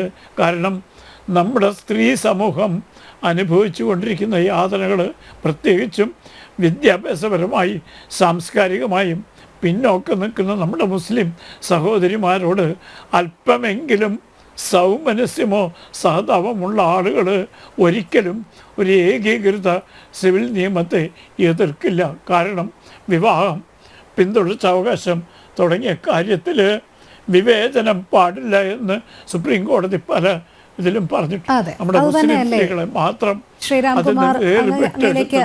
അതാണ്. ശ്രീരാംകുമാർ, അങ്ങയിലേക്ക് എത്താം. ശ്രീ സേനാപതി വേണു, അതുതന്നെയല്ലേ നമ്മളിവിടെ ഉയർത്തിപ്പിടിക്കേണ്ടത്? താങ്കൾ നേരത്തെ പറഞ്ഞതുപോലെ ട്രൈബൽ വിഭാഗങ്ങൾ, അത് നമുക്ക് നിയമവിദഗ്ധരോട് തന്നെ ചോദിക്കാം അടുത്ത ഘട്ടത്തിൽ. പക്ഷേ ഇവിടെ ഒരു സമത്വം, പ്രത്യേകിച്ച് ജെൻഡർ ഇക്വാളിറ്റി, ലിംഗസമത്വം, അത് ഉറപ്പുവരുത്തണ്ടേ ഒരു ജനാധിപത്യ വ്യവസ്ഥയിൽ? കാരണം വിവാഹമോചനം, പിന്തുടർച്ച അവകാശം, പിതൃസ്വത്തിന്മേലുള്ള അവകാശം, ഇതിനെല്ലാം സ്ത്രീകൾ വിവേചനം അനുഭവിക്കുന്ന ഒരു വിഭാഗമുണ്ട്. അവരുടെ മുന്നിൽ ഈ ഏക സിവിൽ കോഡ് കൊണ്ടുവരുമ്പോഴുണ്ടാകുന്ന സാമൂഹിക മാറ്റം, അവരുടെ വ്യക്തിപരമായ ജീവിതത്തിൽ ഉണ്ടാകുന്ന ഉയർച്ച, അത് സമൂഹത്തിനെ ബാധിക്കുന്ന വളർച്ച, ഇതെല്ലാം എങ്ങനെയാണ് നമുക്ക് കണ്ടില്ല എന്ന് നടിക്കാൻ കഴിയുക? ഇനിയും ഒരു 50-70 വർഷം കഴിയുമ്പോഴേക്കും ഇവരെല്ലാം ആത്മവിശ്വാസം കുറഞ്ഞ വെറും പൗരന്മാരായി, പൗരരെന്ന് പോലും പറയാൻ ഒരു പക്ഷേ അവർക്ക് മനസ്സിലാകാത്ത തരത്തിലേക്കുള്ളവരായി, ഒരു വിഭാഗമായി ഇവർ മാറുകയില്ലേ? അല്ല, ജെൻഡർ ഇക്വാലിറ്റിക്ക് ഇവിടെ രാംകുമാർ സാർ സൂചിപ്പിച്ചതുപോലെ ഏക സിവിൽ കോഡാണ് ഏക മാർഗം അല്ലെങ്കിൽ അതിന്റെ വഴിയെങ്കിൽ ഒരു സംശയവും വേണ്ട, ആ ഏക സിവിൽ കോഡ് നടപ്പിലാക്കണം. ഏക സിവിൽ കോഡ് നടപ്പിലാക്കിയ ഗോവയിൽ ജെൻഡർ ഈക്വാലിറ്റി പൂർണ്ണമായിട്ടും വന്നിട്ടുണ്ട് എന്ന് നമുക്ക് പറയാൻ പറ്റുമോ? ഇപ്പോൾ ഏക സിവിൽ കോഡ് നടപ്പിലാക്കുന്ന ഉത്തരാഖണ്ഡിൽ അവിടെ ജെൻഡർ ഈക്വാലിറ്റി സമ്പൂർണ്ണമായിട്ട് വന്നു. ഏക സിവിൽ കോഡ് വന്നു കഴിഞ്ഞാൽ ഇപ്പോൾ ഈ സ്വത്തിന്റെ കാര്യം അല്ലെങ്കിൽ വിവാഹമോചനം, പിന്തുടർച്ച, ഈ 4 കാര്യത്തിലാണല്ലോ നമുക്ക് തർക്കമുള്ളത്. ഇത് കൊണ്ട് ജെൻഡർ ഈക്വാലിറ്റി നമ്മുടെ സമൂഹത്തിൽ, ജെൻഡർ ഈക്വാലിറ്റി എന്ന് പറഞ്ഞ എല്ലാ കാര്യത്തിലും ഇപ്പം ജെൻഡർ ഈക്വാലിറ്റി കിട്ടും. ഞാൻ മുമ്പ് സൈനികനായിട്ടുള്ള ആളായിരുന്നു. അപ്പം ഞാൻ 95-ൽ സൈന്യം വിടുന്ന ഘട്ടത്തിൽ സൈന്യത്തിൽ വനിതകളായിട്ടുണ്ടായിരുന്ന ഡോക്ടർമാരും നഴ്സുമാരും ഉണ്ടായിരുന്നുള്ളൂ. വേറെ ഫൈറ്റിംഗ് ഫോഴ്സിലൊന്നും ഒരാളെ ഇല്ലായിരുന്നു. പക്ഷെ ഇപ്പം എന്താ പറഞ്ഞ ഇത് യുദ്ധവിമാനം പറപ്പിക്കുന്നവർ വരെ വനിതകളായിട്ട് വന്നു. അത് സാഹചര്യത്തിനനുസരിച്ച് എന്നതുകൊണ്ട് സമ്പൂർണമായും അല്ലെങ്കിൽ സേനയുടെ പകുതി ജെൻഡർ ഇക്വാലിറ്റിയുടെ പേരിൽ വനിതകളാക്കാൻ പറ്റുമോ? പറ്റത്തില്ല. കാരണം എന്താണെന്ന് വെച്ച് കഴിഞ്ഞാൽ അത് അങ്ങനെ ഒരു ജോലിയല്ല നമ്മൾ പ്രതീക്ഷിക്കുന്ന പോലെ ജെൻഡർ ഇക്വാലിറ്റി. ഞാൻ ഈ അടുത്ത കാലത്ത് ഒരു ഫോറസ്റ്റ് ഉദ്യോഗസ്ഥനായിട്ട്, നമ്മുടെ ചർച്ച വിട്ടുപോകില്ല, ഒരു ചർച്ച ചെയ്ത് കഴിഞ്ഞപ്പോൾ ഫോറസ്റ്റ് ഡിപ്പാർട്ട്മെന്റിൽ ധാരാളമായി വനിതകൾ എൻറോൾ ചെയ്യപ്പെടുന്നു. അവർ ജോലിയൊക്കെ ഉണ്ട്. ഇപ്പോൾ ഇപ്പോഴത്തെ ഒരു പ്രശ്നം ഒരു ഫോറസ്റ്റുകാരൻ എന്നോട് പറഞ്ഞു, നമ്മുടെ സമൂഹം ചർച്ച ചെയ്യേണ്ട, കാട്ടാന എവിടെയെങ്കിലും ഇറങ്ങി എന്ന് പറഞ്ഞു കഴിഞ്ഞാൽ ഇവരുടെ റാപ്പിഡ് ആക്ഷൻ ഫോഴ്സ് പോകണം. റാപ്പിഡ് ആക്ഷൻ ഫോഴ്സ് പോകാൻ ജെൻസേ ഉള്ളൂ, ആണുങ്ങൾക്ക് മാത്രമേ പോകാൻ പറ്റുള്ളൂ. നമ്മൾ ജെൻഡർ ഇക്വാലിറ്റിയെ കുറിച്ച് ചർച്ച ചെയ്യുന്നതാണ്. ജെൻഡർ ഇക്വാലിറ്റിയെ കുറിച്ച് ചർച്ച ചെയ്യുമ്പോൾ കാട്ടാന ഇറങ്ങിയെടുത്ത് ഓടിക്കാനായിട്ട് നമുക്ക് എന്താ പറഞ്ഞ വനിതാ ഫോറസ്റ്റ് ഗാർഡുമാരെ വിടാൻ പറ്റത്തില്ല. കാരണം അതിന്റെ ഒരു റിസ്ക് അവിടെയാണ്. അപ്പൊ ഞാൻ പറഞ്ഞത് ഈ ജെൻഡർ ഇക്വാലിറ്റി എന്നുള്ളത് നമ്മൾ ഉദ്ദേശിക്കുന്നത് കേവലം ഈ സ്വത്തിന്റെ വിതരണമോ അല്ലെങ്കിൽ മാരേജിന്റെ കാര്യത്തിലോ ആണ് എങ്കിൽ അതൊക്കെ. അതല്ല, ജെൻഡർ ഇക്വാലിറ്റിയെ കുറച്ചുകൂടി ജെൻഡർ ഇക്വാലിറ്റിയെ കുറച്ചുകൂടി വിശാലമായിട്ട്, ആ വിശാലതയിലേക്ക് വരണമെങ്കിൽ സമൂഹം മാറണം. അത് ഇപ്പൊ മുസ്ലിം സമൂഹത്തിൽ മാത്രമാണോ സ്ത്രീകൾക്കെതിരെ വിവേചനം, അല്ലെങ്കിൽ സ്ത്രീകൾ എന്താ പറഞ്ഞ ഈ വീടുകളിലൊക്കെ ഈ വിവേചനം അനുഭവിക്കുന്നത്? അത് ഏതെങ്കിലും ഒരു സമുദായത്തിന്റെ പ്രത്യേകതയല്ല. അത് നമ്മുടെ സമൂഹം കുറച്ചുകൂടി മാറേണ്ടതായിട്ടുണ്ട്. അങ്ങ് ആ മാറൽ പടിപടിയായിട്ടേ മാറൂ. ഇപ്പൊ നമ്മൾ ഇവിടെ ഈ പറയുന്ന ഈ മുസ്ലിം സമൂഹത്തിൽ ഇപ്പൊ കേരളത്തിലെ മെഡിക്കൽ കോളേജുകളിൽ, പ്രൊഫഷണൽ കോളേജുകളിൽ നിങ്ങൾ ചെല്ലും, മറ്റ് ജനവിഭാഗത്തിൽ നിന്ന് കൂടുതലായി ഈ മുസ്ലിം ജനവിഭാഗത്തിൽ നിന്ന് നല്ല പഠിച്ച് മിടുക്കുകളായ കുട്ടികൾ മെഡിക്കൽ കോളേജുകളും എഞ്ചിനീയറിംഗ് കോളേജുകളിലും ഒക്കെ എത്രയോ ധാരാളമായിട്ടാണ് വരുന്നത്. അതൊരു സാമൂഹിക മാറ്റത്തിന്റെ, പരിഷ്കരണത്തിന്റെ ഭാഗമാണ്. അത് സ്വാഭാവികമായിട്ട് മാറും. അത് മാറിയേ മതിയാകൂ. ആ മാറ്റത്തിന് മാറ്റത്തിലൂടെ മാത്രമേ ഈ ജെൻഡർ ഈക്വാലിറ്റിയിലേക്ക് നമുക്ക് കടക്കാനായിട്ട് പറ്റുള്ളൂ. അതല്ലാതെ ഒറ്റ ദിവസം കൊണ്ട് ഒരു യൂണിഫോം സിവിൽ കോഡ് ഇന്ത്യ മഹാരാജ്യത്ത് നടപ്പിലാക്കിയത് കൊണ്ട് ഇവിടെ സ്ത്രീകൾ അനുഭവിക്കുന്ന പ്രശ്നങ്ങളും പ്രതിസന്ധികളും മുഴുവൻ പരിഹരിക്കപ്പെടും എന്നുള്ള വാദഗതികളൊന്നും അത് ഒരു വാദത്തിന് വേണ്ടി നമുക്ക് for the sake of argument നമുക്ക് ആ കാര്യം ചെയ്യാം എന്നുള്ളതല്ലാതെ അതിനപ്പുറത്തേക്ക് മറ്റൊരു കാര്യം, അത് സാമൂഹികമായ മാറ്റമാണ് ഉണ്ടാകുന്നത്. ആ സാമൂഹികമായ മാറ്റം അത് വിദ്യാഭ്യാസം കൂടുതൽ ലഭിക്കുന്നതോടെ, അതോടൊപ്പം തന്നെ ആധുനികമായ അറിവുകൾ കൂടുതൽ ലഭിക്കുന്നതോടെ അതോടെയൊക്കെ ഉണ്ടാകുന്ന ഒരു മാറ്റം, അത് ഇപ്പോൾ ആ പുരോഗതി എല്ലാ സമുദായങ്ങളിലും ഉണ്ടായിരിക്കുന്നു. ഇപ്പം ആദിവാസികളിൽ നിന്ന് കളക്ടർമാരെ, ഡെപ്യൂട്ടി കളക്ടർമാരെയും ഒക്കെ നമ്മൾ കാണുന്നല്ലേ കോഴിക്കോടൊക്കെ ഉണ്ടായിരിക്കുന്നത്. അത് സമൂഹത്തിൽ ഉണ്ടായിരിക്കുന്ന ഒരു മാറ്റത്തിന്റെ ഭാഗമാണ്. അത് പടിപടിയായിട്ടുണ്ടാകും. അതുകൊണ്ട് ഇന്നോ നാളെയോ ഇപ്പം BJP ഗവൺമെന്റ് അധികാരത്തിൽ വന്ന് 11 കൊല്ലമാകുന്നു. ഒരു യൂണിഫോം സിവിൽ കോഡിനെ കുറിച്ച് അവർ ചർച്ച നടത്തുന്നത് ഒട്ടും അനുചിതമായ ഒരു കാര്യമല്ല, ഉചിതമായ കാര്യമാണ്. കാരണം യൂണിഫോം സിവിൽ കോഡ് വേണമെന്നുള്ള കാര്യത്തിൽ ഒരാൾക്കും തർക്കമില്ല. ആ ഒരു മൂവ്മെന്റ് പോകുമ്പോൾ അത് സ്വാഭാവികമായിട്ട് ഒരു ആരോഗ്യകരമായ ചർച്ചയാകട്ടെ. ആ ആരോഗ്യകരമായ ചർച്ച, പക്ഷെ ഞാൻ ആദ്യം സൂചിപ്പിച്ചതുപോലെ ഇത് ആരെയെങ്കിലും ആക്ഷേപിക്കുന്നതിനോ അടിച്ചമർത്തുന്നതിനോ ഇല്ലെങ്കിൽ ആരുടെയെങ്കിലും അവകാശങ്ങൾ കവർന്നെടുക്കുന്നതിനോ ആയിട്ട് വരുമ്പോഴാണ് ഈ കാര്യത്തിൽ ഭിന്ന അഭിപ്രായങ്ങൾ ഉണ്ടാകുന്നത്. അതല്ലാതെ സദുദ്ദേശത്തോടെ സ്വദുദ്ദേശത്തിലാണ് എങ്കിൽ യൂണിഫോം സിവിൽ കോഡിന്റെ കാര്യത്തിൽ ഇന്ത്യയിൽ ഒരാൾക്കും അതിലൊരു തർക്കമുണ്ടാകും എന്ന് എനിക്ക് തോന്നുന്നില്ല. അത് എല്ലാ വിഭാഗം ആളുകളെയും ഉൾക്കൊള്ളിച്ചുകൊണ്ട്. ഇപ്പൊ മുമ്പ് പറഞ്ഞ പോലെ ആദിവാസികൾ 7% എന്ന് പറയുമ്പോൾ മുസ്ലിം ജനവിഭാഗം 15 ആണെങ്കിൽ അവരുടെ നേർപകുതി ആദിവാസി ജനവിഭാഗമാണ്. അപ്പൊ അവർക്ക് കൂടി ഇല്ലെങ്കിൽ അവരെ കൂടി ഉൾക്കൊള്ളുന്നതായ ഒരു യൂണിഫോം സിവിൽ കോഡ് വരുമ്പോൾ അതാണ് സമ്പൂർണ്ണതയിലേക്ക് എത്തുന്നത്. ആ സമ്പൂർണ്ണതയിലേക്ക് എത്തുവാനുള്ള പ്രക്രിയ അത് ആരും നടത്തിക്കോട്ടെ, ആ കാര്യത്തിലൊന്നും തർക്കമില്ല. ഏതായാലും ഭരണഘടന എഴുതി വെച്ച ഈ പ്രഗത്ഭന്മാര് അവർ പറഞ്ഞിട്ടുണ്ടല്ലോ, ഡയറക്റ്റീവ് പ്രിൻസിപ്പിൾസിൽ ഇത് ഇന്നല്ലെങ്കിൽ നാളെ അല്ലെങ്കിൽ എന്നെങ്കിലും ഇത് നടപ്പിലാക്കണം എന്ന് പറഞ്ഞാൽ സ്വാഭാവികമായും അത് നടപ്പിലാക്കപ്പെടണം. അതിനുള്ള ആയിട്ടുണ്ടോ ഇല്ലയോ എന്നുള്ള ചർച്ചയാണ് തുടർന്ന്. ആയിട്ടുണ്ട് എന്നുള്ളതാണ് എങ്കിൽ ഒരു തർക്കവും വേണ്ട, അത് നടപ്പിലാക്കട്ടെ എന്നുള്ളതാണ് എന്റെ സുചിന്തിതമായ അഭിപ്രായം. ശ്രീ ജി ഗോപകുമാർ, അദ്ദേഹത്തിന് 8:30 പോകണം, ചർച്ചയിൽ നിന്ന് പിന്മാറണമെന്ന് പറഞ്ഞതുകൊണ്ടാണ് അദ്ദേഹത്തിലേക്ക് ഒരിക്കൽ കൂടി പോകുന്നത്. ശ്രീ ജി ഗോപകുമാർ, ഇവിടെ സമത്വം എന്നുള്ളത് അല്ലെങ്കിൽ ജെൻഡർ ഇക്വാളിറ്റി എന്നുള്ളത് യൂണിഫോം സിവിൽ കോഡ് കൊണ്ട് മാത്രം ഉണ്ടാകേണ്ടതല്ല എന്നാണ് ശ്രീ സേനാപതി വേണു പറയുന്നത്. അതായത് അത് സാമൂഹിക പരിവർത്തനത്തിലൂടെ മാത്രം ആർജിക്കേണ്ടതാണ് എന്നുള്ളത്. അങ്ങനെയാണെങ്കിൽ ഏകീകൃത സിവിൽ കോഡിന് പ്രത്യേകിച്ച് റോളൊന്നും ഇല്ലേ ഇക്കാര്യത്തിൽ? തീർച്ചയായിട്ടും സാമൂഹ്യ മാറ്റത്തിനും സാമൂഹിക പരിഷ്കാരത്തിനും നിർബന്ധമായും യൂണിഫോം സിവിൽ കോഡ് ഒരു വലിയൊരു ഇൻപുട്ടാണ് നൽകുന്നത്. അത് വലിയൊരു ഇൻസ്ട്രുമെൻ്റായിട്ട് അത് മാറുമെന്നുള്ളതാണ്. വെറും വിദ്യാഭ്യാസം മാത്രം കൊണ്ട് ഇത് നടക്കുമായിരുന്നെങ്കിൽ എത്രത്തോളം പുരോഗതി ഉണ്ടാകുമായിരുന്നു. ഇന്നും 20% ജനങ്ങൾ സാക്ഷരതയ്ക്കപ്പുറമാണ്, നിരക്ഷരരായി നിൽക്കുകയാണ്. ആ 20%-നകത്ത് ഭൂരിഭാഗവും സ്ത്രീകളാണ് എന്നുള്ളതൊരു വസ്തുതയും നമ്മുടെ മുമ്പിലുണ്ട്. അപ്പോൾ തീർച്ചയായിട്ടും വിദ്യാഭ്യാസം മാത്രം കൊണ്ട് നടപ്പിലാകുമെങ്കിൽ എത്രത്തോളം വിജയിക്കുമായിരുന്നു. ഇപ്പോൾ കേരളത്തിൽ തന്നെ ഒരു ഉദാഹരണം കണ്ട് കുറച്ചു കാലം മുമ്പ് ഒരു സ്കോളർഷിപ്പ് വിതരണത്തിൻ്റെ കാര്യത്തിൽ ഒരു പ്രത്യേക മതവിഭാഗത്തിൻ്റെ ഒരു മീറ്റിംഗ് കൂടിയപ്പോൾ ഒരു പെൺകുട്ടി അതിൻ്റെ പേര് വിളിച്ചപ്പോൾ സ്റ്റേജിൽ കയറി എന്നുള്ളതിൻ്റെ പേരിൽ ഒരു മതമേധാവി ആ കുട്ടിയെ ആക്ഷേപിച്ച് പുറത്തു പോകാൻ പറഞ്ഞു. അപ്പോൾ പെൺകുട്ടികളെ സ്റ്റേജിൽ കയറാറില്ല, അവരവിടെ തന്നെ ഇരുന്നാൽ മതി. അവാർഡ് വാങ്ങിക്കാൻ വരുന്നതിനാണ് ഈ പറയുന്നത്. അപ്പോൾ വിദ്യാഭ്യാസം താനേ അത് വളരുമെന്ന് വിചാരിച്ചിട്ട് കാര്യമില്ല, നിയമത്തിൽ കൂടി കൊണ്ടുവരണം. ആ ജെൻഡർ ഇക്വാളിറ്റി കൊണ്ടുവന്നാലേ പറ്റുള്ളൂ. അതൊരു നിയമം തന്നെയാണ്. നമ്മൾ കോൺസ്റ്റിറ്റ്യൂഷൻ എന്ന് പറയുന്നത് ഏറ്റവും വലിയ നിയമമല്ലേ, ആ നിയമത്തെയല്ലേ നമ്മൾ പറയുന്നത്. അപ്പോൾ സാമൂഹ്യ പരിഷ്കാരം അതിന് നിയമം സഹായിക്കില്ല എന്നാണോ ഈ പറയുന്നത്? സാമൂഹ്യ പരിഷ്കാരം വിജയിക്കണമെങ്കിൽ നിയമത്തിന് അതിൻ്റെതായ ഒരു മൂല്യമില്ലേ? അതുകൊണ്ടാണ് നിയമം വേണമെന്ന് പറയുന്നത്. അപ്പോൾ ഇതിന് ഇത്രയും കൊല്ലമായിട്ടും ഇനിയും അത് സ്വാഭാവികമായി ചെയ്യും എന്നൊന്നുമല്ല നമ്മൾ വിചാരിക്കേണ്ടത്. വിദ്യാഭ്യാസത്തിന് അതിൻ്റെതായ സ്ഥാനമുണ്ട്. പക്ഷേ വിദ്യാഭ്യാസം എല്ലാവർക്കും കിട്ടണമെങ്കിൽ അതനുസരിച്ചുള്ള സ്കോളർഷിപ്പും നടപടികളും, അതോടൊപ്പം തന്നെ കൺസർവേറ്റീവ് ആയിരിക്കുന്ന ചില വിഭാഗങ്ങൾ പെൺകുട്ടികളെ വിദ്യാഭ്യാസത്തിലേക്ക് അയക്കണം. അങ്ങനെ അയക്കാതെ നേരത്തെ തന്നെ പിടിച്ച് കല്യാണം കഴിപ്പിക്കുന്ന എത്രയോ വിഭാഗക്കാരുണ്ട്. അപ്പോൾ അത് സാമൂഹ്യ പരിഷ്കാരം കൊണ്ടേ പറ്റത്തുള്ളൂ. എന്തുകൊണ്ടാണ് മാരേജിനൊരു ഏജ് നിർബന്ധിച്ചത്? സ്ത്രീകൾക്കൊരു ഏജ് നിർബന്ധം. അപ്പം നിയമത്തിന് അതിൻ്റേതായൊരു വാല്യൂ ഉണ്ട്. നമ്മളിവിടെ പറയുന്ന യൂണിഫോം സിവിൽ കോഡ് എന്ന് പറയുന്നത് നിയമമായി മാറണമെന്നാണ്. അതുകൂടി വന്നാൽ മാത്രമേ സാമൂഹ്യ പരിഷ്കാരത്തിന് വിജയിക്കാൻ കഴിയുള്ളൂ. എഡ്യൂക്കേഷൻ വിജയിക്കണമെങ്കിൽ അതിന് ഒരുപാട് ഇൻപുട്സ് ഉണ്ട്. അതിനകത്തൊന്ന് സോഷ്യൽ റിഫോമാണ്. ഇത് പരസ്പര പൂരകങ്ങളാണ്. എഡ്യൂക്കേഷനും സോഷ്യൽ റിഫോമും പരസ്പരം ബന്ധപ്പെടുത്തുന്നതാണ്. അതുകൊണ്ട് തീർച്ചയായിട്ടും സോഷ്യൽ റിഫോമിനും എഡ്യൂക്കേഷനും അതോടൊപ്പം യൂണിഫോം സിവിൽ കോഡ് നിയമമായിട്ട് വരുമ്പോൾ മാത്രമേ അതിന് പൂർണ്ണത കിട്ടത്തുള്ളൂ. ഞാൻ ഭരണഘടന എഴുതി വെച്ചിട്ട് 75 വർഷമായിട്ട് ഇനിയും ഇത് ചർച്ച ചെയ്യണം. സമവായം ഉണ്ടാകാൻ എങ്ങനെയാണ് പറ്റുന്നത്? എപ്പോഴും ഒരു വലതുപക്ഷ വിഭാഗം ഇതിനെ എതിർത്തുകൊണ്ട് നിൽക്കുമ്പോൾ അങ്ങനെ വലതുപക്ഷ അതുകൊണ്ടാണ് നേരത്തെ ചോദിച്ചത്, ഈ വിവാഹം എന്നുള്ള കാര്യത്തിനകത്ത് പെൺകുട്ടികൾക്ക് ഒരു മാരേജ് ഏജ് വെച്ചിട്ടുണ്ട്. അതോടൊപ്പം ഡൈവേഴ്സ് മാരേജിനും ഒക്കെ തന്നെ വ്യക്തമായ നിയമമുണ്ടെങ്കിൽ തീർച്ചയായിട്ടും അവർക്ക് കൂടുതൽ ശാക്തീകരണം പറ്റും. അപ്പോൾ സ്ത്രീ ശാക്തീകരണത്തിന് ജെൻഡർ ഇക്വാളിറ്റിയിലേക്ക് പോകുന്ന ഒരു വഴിക്ക് യൂണിഫോം സിവിൽ കോഡ് അതിൻ്റേതായൊരു റോള് നിർവഹിച്ചുകൊള്ളും. അതിനെ തീർച്ചയായിട്ടും അത് ശക്തിപ്പെടുത്തുകയാണ് വേണ്ടത്. അല്ലാതെ എഡ്യൂക്കേഷൻ ആസ് സച്ച് വിജയിക്കുമ്പോൾ കൊണ്ടുവരുമെന്ന് പറഞ്ഞാൽ എഡ്യൂക്കേഷൻ്റെ സാമ്പത്തിക ശക്തി തന്നെ വളരെ കുറവാണ്. നമ്മൾ ഇപ്പോൾ പോലും 6% വിദ്യാഭ്യാസത്തിന് നീക്കി വയ്ക്കുന്നില്ല GDP-യുടെ. അപ്പോൾ കുറച്ചൊക്കെ മാറ്റങ്ങൾ കൊണ്ടുവരാൻ സമൂഹത്തിൽ കൊണ്ടുവന്നേ പറ്റൂ.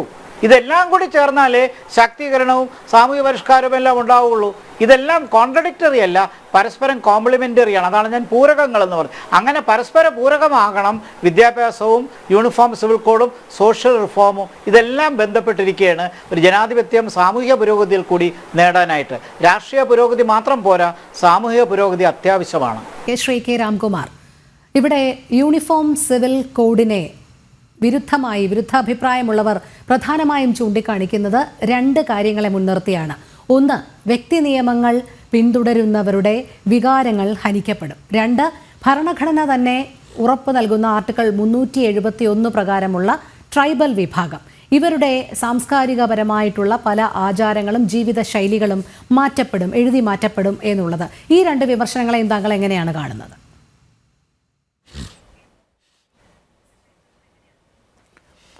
ഇവിടെ ഒരു കാര്യം നമ്മൾ വിസ്മരിക്കരുത്. ഈ രാജ്യത്ത് നിർഭാഗ്യവശാൽ സതി എന്നൊരു ഏർപ്പാടുണ്ടായിരുന്നു. ഭർത്താവ് മരിച്ചാൽ ചിതയിൽ ചാടി ഭാര്യ മരിക്കുന്നത്. അതെങ്ങനെയാണ് നിർത്തിയേ? സാമൂഹ്യ പരിഷ്കരണം കൊണ്ടാണോ? ബോധവൽക്കരണം കൊണ്ടാണോ? സ്ത്രീ ശാക്തീകരണം കൊണ്ടോ? അല്ല, കർക്കശമായ നിയമം കൊണ്ടുവന്ന് അത് നിരോധിച്ചപ്പോഴാണ് സതി എന്ന അപരിഷ്കൃത പരിഷ്കാരം ഈ രാജ്യത്ത് മാറിയത്. അതേപോലെ തന്നെ സ്വാതന്ത്ര്യം കിട്ടിക്കഴിഞ്ഞ് ഭരണഘടന വന്നു കഴിഞ്ഞ് ഹിന്ദു കോഡ് ബില്ല് അവതരിപ്പിച്ചു. ശക്തമായ എതിർപ്പായിരുന്നു യാഥാസ്ഥിക ശക്തികളുടെ എന്ന് പ്രമുഖരായ കോൺഗ്രസ് നേതാക്കന്മാർ പോലും അവരോടൊപ്പം ഉണ്ടായിരുന്നു. എന്നിട്ടും ആ നിയമങ്ങൾ പാസ്സാക്കി. ആ പാസ്സാക്കിയത് കൊണ്ടാണ് ഇന്ന് ഹിന്ദു സമൂഹത്തിൽ ഒരുപാട് അസമത്വങ്ങൾ അപ്രത്യക്ഷമായത്. എൻ്റെ സുഹൃത്ത് പറഞ്ഞു, സാമൂഹ്യ പരിഷ്കരണം കൊണ്ട് മാത്രമേ ഏകതയും സ്ത്രീ ശാക്തീകരണവും ജെൻഡർ ഈക്വാളിറ്റിയും ഉണ്ടാകൂ. ഞാൻ എൻ്റെ സുഹൃത്തിനോട് ചോദിക്കട്ടെ, ബഹുഭാര്യത്വം സാമൂഹ്യ പരിഷ്കരണം കൊണ്ട് നിർത്താൻ സാധിക്കും എന്ന് അദ്ദേഹം കരുതുന്നുണ്ടോ? 2025 കേരളം പോലെ ഒരു പരിഷ്കൃത സമൂഹത്തിൽ ഇന്നും ബഹുഭാര്യത്വവും മുത്തലാഖും നടപ്പിലാവുന്നുണ്ട്. ബാപ്പ മരിച്ചാൽ സ്വന്തം സഹോദരനോടൊപ്പം സ്വത്തിൽ പങ്കിടാൻ പറ്റാത്ത വിലപിക്കുന്ന സ്ത്രീ സമൂഹം നമ്മുടെ രാജ്യത്തുണ്ട്. ഇത് തുടർച്ച വേണമെന്നാണോ മിസ്റ്റർ വേണുവിൻ്റെ അഭിപ്രായം? ആണെങ്കിൽ താങ്കളുടെ പ്രസ്ഥാനം സോഷ്യലിസമോ സമത്വമോ അല്ല വിശ്വസിക്കുന്നത്, മറ്റെന്തോ ആണ്, ചില്ലറ ലാഭനഷ്ടങ്ങൾക്ക് വേണ്ടി. അപ്പോൾ നിയമം കൊണ്ട് ശ്രീ ഗോപകുമാർ പറഞ്ഞ പോലെ നിയമം കൊണ്ട് മാത്രമേ ചില കാര്യങ്ങൾ സമീപകാലത്ത് ശ്രീ KT ജലീൽ, അദ്ദേഹം RSS അല്ലല്ലോ, അദ്ദേഹം ഒരു അഭിപ്രായം പറഞ്ഞു, മദ്രസയിൽ പഠിക്കുന്ന കുട്ടികൾ പലരും വഴി തെറ്റിപ്പോണു. ഇത് മുസ്ലിം മതപണ്ഡിതന്മാർ ആലോചിക്കേണ്ടതാണ്. വളരെ അർത്ഥവത്തായ അദ്ദേഹം ഒരുപാട് വിമർശിക്കപ്പെട്ടു. സ്വാഭാവികമാണ്, അദ്ദേഹം പറഞ്ഞത് ശരിയല്ലേ? അദ്ദേഹം ചൂണ്ടിക്കാണിച്ചു, മറ്റാരെങ്കിലും ആണെങ്കിൽ വർഗീയം എന്ന് പറയുമായിരുന്നു. അദ്ദേഹം പറഞ്ഞു, ചില പ്രത്യേക സമുദായ അംഗങ്ങൾ ചില കുറ്റങ്ങളിൽ പിടിക്കപ്പെടുന്നു എന്നത് വളരെ സൂചനാർഹമാണ്. ഇത് സാമൂഹ്യ പരിഷ്കരണം കൊണ്ട് നിർത്താൻ പറ്റുമോ? കള്ളക്കടത്ത് സാമൂഹ്യ പരിഷ്കരണം കൊണ്ട് നിർത്താൻ പറ്റുമോ? ഡ്രഗ് സാമൂഹ്യ പരിഷ്കരണത്തിന് മാത്രം വിട്ടുകൊണ്ട് നമ്മുടെ കേരളത്തിൽ ഭീകരമായി അവിടെ നിർത്താൻ പറ്റുമോ? കർക്കശമായ നിയമനിർമ്മാണം കൊണ്ട് മാത്രമേ ഇത്തരം ദുഷ്പ്രവണതകൾ നിർത്താൻ കഴിയൂ. നമ്മുടെ സാമൂഹ്യ പരിഷ്കർത്താക്കളെ വിശ്വസിക്കുന്ന നേരത്തെ ശ്രീ ഗോപകുമാർ പറഞ്ഞ പോലെയുള്ള അനുഭവങ്ങളാണ്. ഇന്ന് ഭാഗ്യവശാൽ അവസരം കിട്ടിയപ്പോൾ നമ്മുടെ മുസ്ലിം സമുദായ അംഗങ്ങൾ വളരെ വളരെ പുരോഗതി പ്രാപിച്ചിട്ടുണ്ട്. ഇന്ന് പ്രഗത്ഭരായ ഡോക്ടർമാരുണ്ട്, പ്രഗത്ഭരായ അഭിഭാഷകരുണ്ട്. IT മേഖലയിൽ ബാംഗ്ലൂരിലൊക്കെ സ്ത്രീകളടക്കം പ്രമുഖ സ്ഥാനങ്ങളിൽ ഇരിക്കുന്നവരുണ്ട്. എന്തുകൊണ്ടാണ്? മദ്രസ വിദ്യാഭ്യാസം മാത്രമായിരുന്നെങ്കിൽ അവർ ആ നിലയിലെത്തുമായിരുന്നു. മദ്രസ വിദ്യാഭ്യാസം മതി എന്ന് പറയുന്ന സാമൂഹ്യ പരിഷ്കർത്താക്കളെ മാത്രം നമ്മൾ ശ്രദ്ധിച്ചിരുന്നെങ്കിൽ ഈ രാജ്യത്തെ മുസ്ലിം സഹോദരിമാർ ഈ നിലയിലെത്തുമായിരുന്നു. അപ്പോൾ നിയമം കൊണ്ട് മാത്രം നടപ്പാക്കാവുന്ന പല കാര്യങ്ങളുമുണ്ട്. ബഹുഭാര്യത്വം നിയമം കൊണ്ട് മാത്രമേ നിർത്താൻ പറ്റുള്ളൂ. മുത്തലാഖ് നിയമം കൊണ്ട് മാത്രമേ നിർത്താൻ പറ്റുള്ളൂ. സ്വത്തവകാശം നിയമം കൊണ്ട് മാത്രമേ നിർത്താൻ പറ്റുള്ളൂ. അവിടെ സാമൂഹ്യ പരിഷ്കർത്താക്കളെ കാത്തിരുന്നാൽ പിന്തിരിപ്പൻ ആശയങ്ങളുള്ള പലരും രംഗത്ത് വന്ന് തടസ്സപ്പെടുത്തും. അതുകൊണ്ട് തീർച്ചയായും ഈ രാജ്യത്തെ ജനങ്ങൾ ഒറ്റക്കെട്ടാണ്. ഞങ്ങൾ ജാതികൾക്ക് അതീതമാണ്, ഞങ്ങൾ മതത്തിന് അതീതമാണ്, ഞങ്ങൾ സമുദായത്തിന് അതീതമാണ്. ഞങ്ങളൊരൊറ്റ ഇന്ത്യ, നാനാത്വത്തിൽ ഏകത്വം വിശ്വസിക്കുന്ന ഒരു പ്രൗഢ സമൂഹമാണ് നമ്മുടെ രാജ്യം എന്ന് വേണമെങ്കിൽ എല്ലാവരെയും ബാധിക്കുന്ന വ്യക്തിപരമായ കാര്യങ്ങളടക്കം ഏക നിയമം ഉണ്ടായത് അനിവാര്യമാണ്. അത് എത്രയും വേഗം എന്ത് സാഹചര്യം ഉണ്ടായി. പിന്നെ എന്നോട് രോഹിണി ചോദിച്ച ഒരു കാര്യം, ഭരണഘടനയല്ല 371 വകുപ്പ് പറയുന്നത് ശരിയാണ്. പക്ഷേ ആദിവാസികൾക്കിടയിലുള്ള പല അസമത്വങ്ങളും നിയമം മൂലം മാറ്റപ്പെട്ടിട്ടുണ്ട്. അവരെ വിശ്വാസത്തിലെടുത്തുകൊണ്ട് അവർ വേറെ രാജ്യത്തിന് ആവശ്യപ്പെടുന്നില്ലല്ലോ, അവർ വെള്ളിയാഴ്ച പ്രത്യേക പരിഗണന ആവശ്യപ്പെടുന്നില്ലല്ലോ. അവർ പാരമ്പര്യമായി പിന്തുടർന്ന് വരുന്ന ചില വിശ്വാസങ്ങൾ നിലനിർത്തണമെന്ന് ആവശ്യപ്പെടുന്നുണ്ട്. അവർ ബോധവൽക്കരിച്ചുകൊണ്ട് ഇത് പുരോഗതിക്ക് തടസ്സമാണ് എന്ന് വിശ്വസിപ്പിച്ചുകൊണ്ട് അവരെ കൂടി വിശ്വാസത്തിലെടുത്ത് 371 ഭരണഘടനയുടെ 40 അനുച്ഛേദം നടപ്പാക്കുന്നതിന് ഒരിക്കലും തടസ്സമല്ല. കാരണം ഒരു നിയമനിർമ്മാണം നടത്തുമ്പോൾ രാജ്യത്തെ വിവിധ സമുദായങ്ങളെയും അവരുടെ ആശയങ്ങളെയും അഭിലാഷങ്ങളെയും കണക്കിലെടുക്കുക എന്നത് ഭരിക്കുന്ന സർക്കാരിൻ്റെ ചുമതലയാണ്. അതുകൊണ്ട് 371 ഒരു തടസ്സമാണ് എന്ന് ഞാൻ വിശ്വസിക്കുന്നില്ല. അതെ, ശ്രീ VP ശ്രീപത്മനാഭൻ, നമ്മുടെ ഭാരതത്തിൻ്റെ സാംസ്കാരിക മത വൈവിധ്യങ്ങൾ ഒരു ഭാഗത്ത്, പരമ്പരാഗത ജീവിത ശൈലി വച്ചു പുലർത്തുന്ന ഒരു വിഭാഗം മറുഭാഗത്ത്, ഇവർക്കൊക്കെ വേണ്ടി എന്നാണ് യൂണിഫോം സിവിൽ കോഡിനെ എതിർക്കുന്നവർ പറയുന്നത്. ഇതുമായി പൊരുത്തപ്പെട്ട് കൊണ്ടുപോകാൻ അല്ലെങ്കിൽ ഇതൊരു സമന്വയത്തിലെത്തിക്കാനുള്ള ഭാഗം കേന്ദ്ര സർക്കാരിൻ്റെ ഭാഗത്തിൽ ഇപ്പോൾ നിരവധി ചർച്ചകൾക്ക് ക്ഷണിക്കുന്നുണ്ടെങ്കിൽ പോലും ഈ വിരുദ്ധ അഭിപ്രായം ഉയർത്തുന്നവർ ഇതിങ്ങനെ കാലാകാലങ്ങളായി തുടരും. ഇവരെയും തൃപ്തിപ്പെടുത്തിക്കൊണ്ട് അല്ലെങ്കിൽ രാഷ്ട്രീയ ലക്ഷ്യത്തെ അടിച്ചമർത്തിക്കൊണ്ട് ഇത് പൊതുസമൂഹത്തിൻ്റെ മുൻപിൽ എത്തിക്കാനുള്ള അടുത്ത ഘട്ടത്തിലേക്കല്ലേ ഇനി കേന്ദ്ര സർക്കാർ കടക്കേണ്ടത്? തീർച്ചയായും അതിൻ്റെയൊക്കെ സമയം അതിക്രമിച്ചു കഴിഞ്ഞു. രാജ്യത്തിന്റെ രാഷ്ട്രപതി ആരാണ്?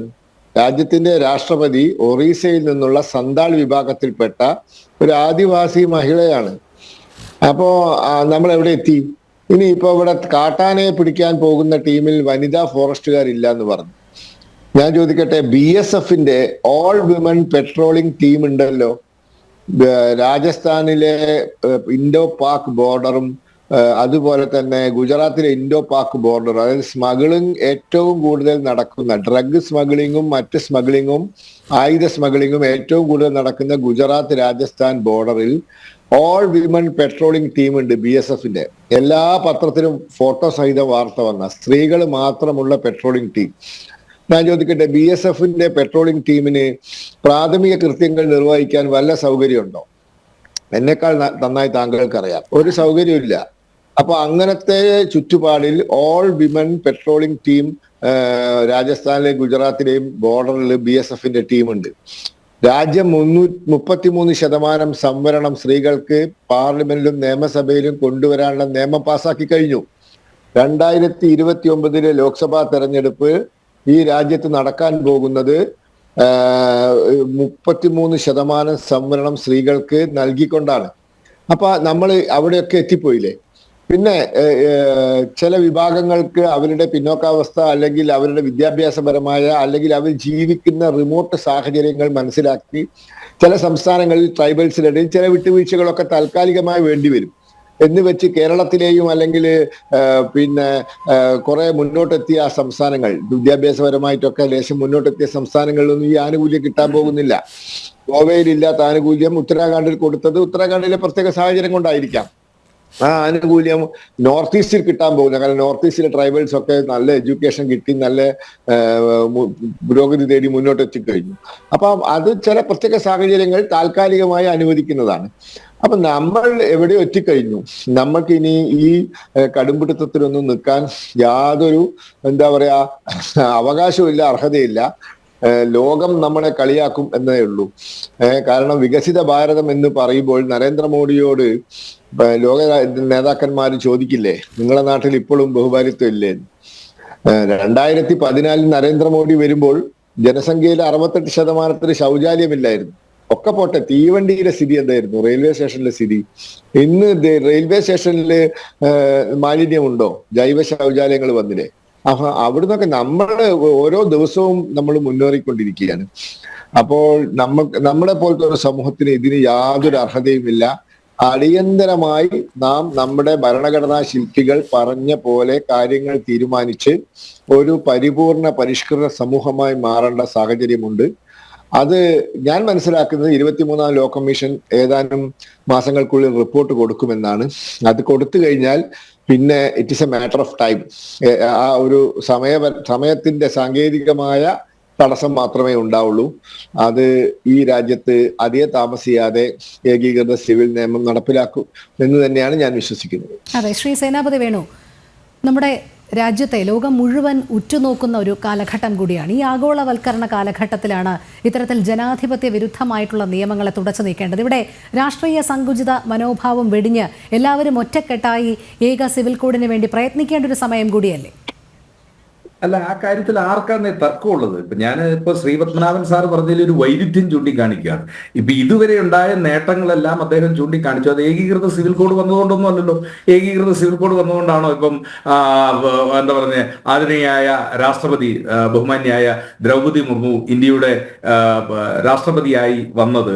അത് ഏകീകൃത സിവിൽ കോഡ് നമ്മുടെ രാജ്യത്തുണ്ടായിരുന്നുകൊണ്ടാണോ? അല്ലല്ലോ. അപ്പോ ഇതുവരെയുള്ള രാജ്യത്തിന്റെ മുന്നോട്ടുള്ള പ്രയാണത്തിന് ഏകീകൃത സിവിൽ കോഡ് ഇല്ലായ്മ ഒരു തടസ്സമായിട്ടില്ല. ആ ഏകീകൃത സിവിൽ കോഡ് ഇല്ലാതെയും നമ്മുടെ നാട്ടിൽ ഈ കാര്യങ്ങളെല്ലാം വലിയ പുരോഗതി നമ്മുടെ നാട്ടിൽ ഉണ്ടായിരിക്കുന്നു എന്നുള്ള കാര്യത്തിൽ തർക്കമില്ല. പിന്നെ രാംകുമാർ സാർ സൂചിപ്പിച്ച പോലെ ഈ ഡ്രഗ് നമ്മുടെ നാട്ടിൽ വരുന്നത് ഏകീകൃത സിവിൽ കോഡ് വന്നാലൊന്നും നിന്നു പോകുകയല്ല. ഈ മദ്രസ വിദ്യാഭ്യാസം ഏകീകൃത സിവിൽ കോഡ് വന്നുകൊണ്ടോ അല്ലെങ്കിൽ വരാതിരുന്നത് കൊണ്ടോ ഉള്ള കാര്യമൊന്നും അല്ലല്ലോ. അപ്പം അത് എന്താ പറഞ്ഞ മറ്റ് ചില വിദ്വേഷങ്ങൾ പ്രചരിപ്പിക്കുന്നതിന് വേണ്ടി പ്രത്യേക ജനവിഭാഗത്തിൽപ്പെട്ട ആളുകൾ കുറ്റകൃത്യത്തിൽ പെടുന്നു. ആ കുറ്റകൃത്യത്തിൽ പെടുന്ന ആളുകളെ തടയുന്നതിന് വേണ്ടിയാണ് ഇവിടെ ക്രിമിനൽ നിയമം. ആ ക്രിമിനൽ നിയമം ഒരാൾക്കും എക്സംഷൻ കൊടുത്തിട്ടില്ലല്ലോ. ഇന്നയാള് ഇന്ന സമുദായത്തിൽപ്പെട്ട ആളാണ്, അതുകൊണ്ട് ഇന്ന ക്രിമിനൽ കുറ്റം ചെയ്തുകൊണ്ട് അവന് ശിക്ഷയില്ല എന്നില്ലല്ലോ. അപ്പം ആ നിയമങ്ങൾ കർശനമായി നടപ്പിലാക്കി കഴിഞ്ഞാൽ ഈ ഡ്രഗും അതുപോലെ തന്നെ സ്മഗ്ലിങ്ങും ഈ വക കാര്യങ്ങളെല്ലാം ഇല്ലാതാകും. ഇപ്പോൾ നമ്മുടെ നാട്ടിൽ ഏകീകൃത സിവിൽ കോഡിനുള്ള ചർച്ചകൾ നടക്കട്ടെ. അതിന് എന്താ പറഞ്ഞ അനുഗുണമായിട്ടുള്ള എല്ലാവരുടെയും കൺസെൻസസ് ഉണ്ടാകട്ടെ. ആ കാര്യത്തിലൊന്നും തർക്കമില്ല. അപ്പൊ ഏകീകൃത സിവിൽ കോഡ് ഉണ്ടായില്ല എന്ന കാരണത്താൽ രാജ്യം പിന്നോക്കം പോകുന്നു അല്ലെങ്കിൽ രാജ്യം പിന്നോട്ടടിക്കുന്നു എന്നുള്ള കാര്യത്തിൽ അങ്ങനെയാണെങ്കിൽ ഇപ്പൊ ഏതായാലും ഏകീകൃത സിവിൽ കോഡിന്റെ ലോ കമ്മീഷന്റെ ചർച്ചകളെ ആരംഭിച്ചിട്ടുള്ളൂ. ചോദിച്ചുകൊള്ളട്ടെ, ഈ മുസ്ലിം വ്യക്തി നിയമങ്ങൾ അത് ഉന്മൂലനം ചെയ്യേണ്ടതിന്റെ ആവശ്യകത താങ്കൾക്ക് തോന്നുന്നില്ലേ? ഞാൻ രോഹിണി ഞാൻ ഈ വക കാര്യങ്ങൾ ഞാൻ കുറച്ച് വളരെ പോസിറ്റീവായിട്ട് ഈ കാര്യങ്ങളെ കുറിച്ച് ചിന്തിക്കുന്നതാണ്. ഇപ്പോ ഞാൻ ചോദിക്കുന്നത്, എന്റെ പരിസരത്തും എന്റെ അറിവിലും ഒക്കെയുള്ള മുസ്ലിം സുഹൃത്തുക്കൾ ആരും ബഹുഭാര്യത്വമുള്ളവരോ, എനിക്ക് ഒരുപാട് പരിചയക്കാരുണ്ട്, എന്റെ കൂട്ടത്തിലുള്ള അഭിഭാഷകരുണ്ട്, ഇല്ലെങ്കിൽ എന്റെ അയൽവാസികളുണ്ട്, ഇവരാരെങ്കിലും ബഹുഭാര്യത്വമുള്ളവരോ അല്ലെങ്കിൽ മുത്തലാഖ് നടത്തുന്നവരോ ഒന്നായിട്ട് ഞാൻ കണ്ടിട്ടില്ല. ഞാൻ കാണുന്ന ഒരു സമൂഹത്തെ കുറിച്ചാണല്ലോ എനിക്ക് വിലയിരുത്താവുന്നത്. ഞാനിപ്പം ഉത്തർപ്രദേശിൽ സംഭവിക്കുന്നുണ്ട്, അല്ലെങ്കിൽ ബീഹാറിൽ സംഭവിക്കുന്നുണ്ട്, അവിടുത്തെ മുസ്ലിം സ്ത്രീകളുടെ ദുരിതമെന്ത് എന്നൊക്കെ ഇവിടെ രാംകുമാർ സാറും ഒക്കെ സൂചിപ്പിക്കുന്നു. ഞാൻ ചോദിക്കുന്നത്, അത് ഒരു ദിവസം കൊണ്ടോ 2 ദിവസം കൊണ്ടോ ഒന്നും അല്ലല്ലോ. റോമാ സാമ്രാജ്യം ഒരു ദിവസം കൊണ്ട് കെട്ടിപ്പടുത്തതല്ല എന്ന് പറഞ്ഞതുപോലെ ഇത് കർശനമായ സാമൂഹിക മാറ്റത്തിലൂടെയേ ഇതിനൊക്കെ പരിഹാരങ്ങൾ ഉണ്ടാവുകയുള്ളൂ. ആശുപത്രിയിൽ പോയി പ്രസവിക്കില്ല എന്ന് ശഠിക്കുന്നവരോട് ഏകീകൃത സിവിൽ കോഡ് ഉണ്ടായി, അതുകൊണ്ട് നിങ്ങൾ ആശുപത്രിയിൽ പോയി എന്ന് പറഞ്ഞ് പോലീസിന് അവരെ എടുത്തുകൊണ്ട് പോകാനായിട്ട് പറ്റൂ. അപ്പൊ ചില കാര്യങ്ങൾ അത് എന്താ പറയുക, സാമൂഹിക മാറ്റത്തിലൂടെ പറ്റുള്ളൂ. ഇവിടെ സൂചിപ്പിച്ചതുപോലെ ഇപ്പൊ സതി നിരോധിച്ചത് അത് നിയമം മൂലമാണ് നിരോധിക്കാൻ പറ്റുള്ളൂ. ബഹുഭാര്യത്വം അത് ചിലപ്പോൾ നിയമം മൂലമേ നിരോധിക്കാൻ പറ്റുള്ളൂ. ഇപ്പോ മാര്യേജ് ഏജ് അത് നമ്മുടെ നാട്ടിൽ ആക്കിയതിന് ശേഷം ഇപ്പം ഒരാൾക്കും അതിൽ താഴെ കല്യാണം കഴിക്കാൻ പറ്റത്തില്ല. കല്യാണം കഴിച്ചാൽ അവൻ പോക്സോ കേസിൽ പ്രതിയാകുന്ന സ്ഥിതിവിശേഷമുണ്ട്. അപ്പം നിയമം കർശനമായിട്ട് നടപ്പിലാക്കണം. പക്ഷെ ആ നടപ്പിലാക്കുമ്പോൾ നമ്മുടെ നാട്ടിൽ നിലനിൽക്കുന്ന ചില ആചാരങ്ങൾ അത് മറ്റുള്ളവർക്ക് ദോഷകരമല്ല എങ്കിൽ, പണ്ട് ഇംഗ്ലണ്ടിൽ ഭരണഘടന വന്നു കഴിഞ്ഞപ്പോ വടികറക്കാനുള്ള നിന്റെ സ്വാതന്ത്ര്യമുണ്ട്, നീ വടികറക്കിക്കൊള്ളൂ, but your freedom ends where my nose begins. എന്റെ മൂക്ക് ആരംഭിക്കുന്നിടത്ത് നിങ്ങൾക്ക് വടികറക്കാനുള്ള സ്വാതന്ത്ര്യം അവസാനിക്കുന്നു. വേറൊരു സമുദായത്തിനോ വേറൊരു വിഭാഗത്തിനോ ഇല്ലെങ്കിൽ ആർക്കും ദോഷകരമല്ലാത്ത രീതിയിലുള്ള വ്യക്തി നിയമങ്ങൾ അത് നിലനിന്നുകൊള്ളട്ടെ, അതൊരു ആചാരത്തിന്റെ ഭാഗമായി നിലനിന്നുകൊള്ളട്ടെ. മറിച്ച് സാമൂഹികമായ ദുരാചാരങ്ങളും അനാചാരങ്ങളും അതിനെ നിയമം വഴി തടയുന്നു. അങ്ങനെ നിയമം വഴി തടഞ്ഞതുകൊണ്ടാണല്ലോ 75 കൊല്ലം കൊണ്ട് ഇത്രയും കാര്യങ്ങളൊക്കെ നമ്മൾ നേടിയത്. ബാക്കി കാര്യങ്ങൾ പടിപടിയായി നമ്മൾ നേടണം. അതിനൊപ്പം തന്നെ യൂണിഫോം സിവിൽ കോഡ് എന്ന ഭരണഘടനയുടെ ആർട്ടിക്കിൾ അത് നടപ്പിലാക്കുന്നതിനുള്ള പോസിറ്റീവായ ചർച്ചകൾ, അത് ആരെയെങ്കിലും തെരഞ്ഞു പിടിച്ച് എന്തെങ്കിലും ഇല്ലായ്മ ചെയ്യുന്നതിനോ അല്ലെങ്കിൽ ആരെയെങ്കിലും തെരഞ്ഞു പിടിച്ച് അവർക്കെതിരെ ഏതെങ്കിലും രീതിയിലുള്ള നടപടികളോ അല്ല. മറിച്ച് ഇവിടെ സൂചിപ്പിച്ച പോലെ നാനാത്വത്തിൽ ഏകത്വം എന്ന് പറയുന്നത് 4 ആളും ഒരേ രീതിയിലുള്ള ഡ്രസ്സ് ധരിക്കണമെന്നല്ല. അത് ഓരോരുത്തർക്കും അവരുടേതായ ആചാരങ്ങളും വിശ്വാസങ്ങളും തത്വസംഹിതകളും ഒക്കെയുണ്ട്. അത് നിലനിൽക്കണം. അത് നിലനിർത്തിക്കൊണ്ട് വേണം ആ നിയമങ്ങൾ നടപ്പിലാക്കാൻ എന്നുള്ളതാണ്. അത് സമൂഹത്തിൽ മറ്റാളുകൾക്ക് ദൂഷ്യം ഉണ്ടാകരുത്, അല്ലെങ്കിൽ ദുരന്തം ഉണ്ടാകരുത്. ശ്രീ അഡ്വക്കേറ്റ് കെ രാംകുമാർ, ഇവിടെ സാമൂഹിക പരിവർത്തനവും ഏക സിവിൽ കോഡും തമ്മിൽ യാതൊരു ബന്ധവുമില്ല എന്നുള്ള വിമർശനമാണ് ഉയരുന്നത്. ഒരു പരിഷ്കൃത സമൂഹം അത് അതിൻ്റെ സ്വാഭാവിക തലത്തിൽ അതിൻ്റെ വ്യക്തിവികാസം വന്നുകൊള്ളും, അത് നിയമവുമായി ബന്ധപ്പെട്ട് കിടക്കുന്നില്ല എന്നാണ് ശ്രീ സേനാപതി വേണു ആവർത്തിക്കുന്നത്. അങ്ങനെയാണോ താങ്കളും കരുതുന്നത്?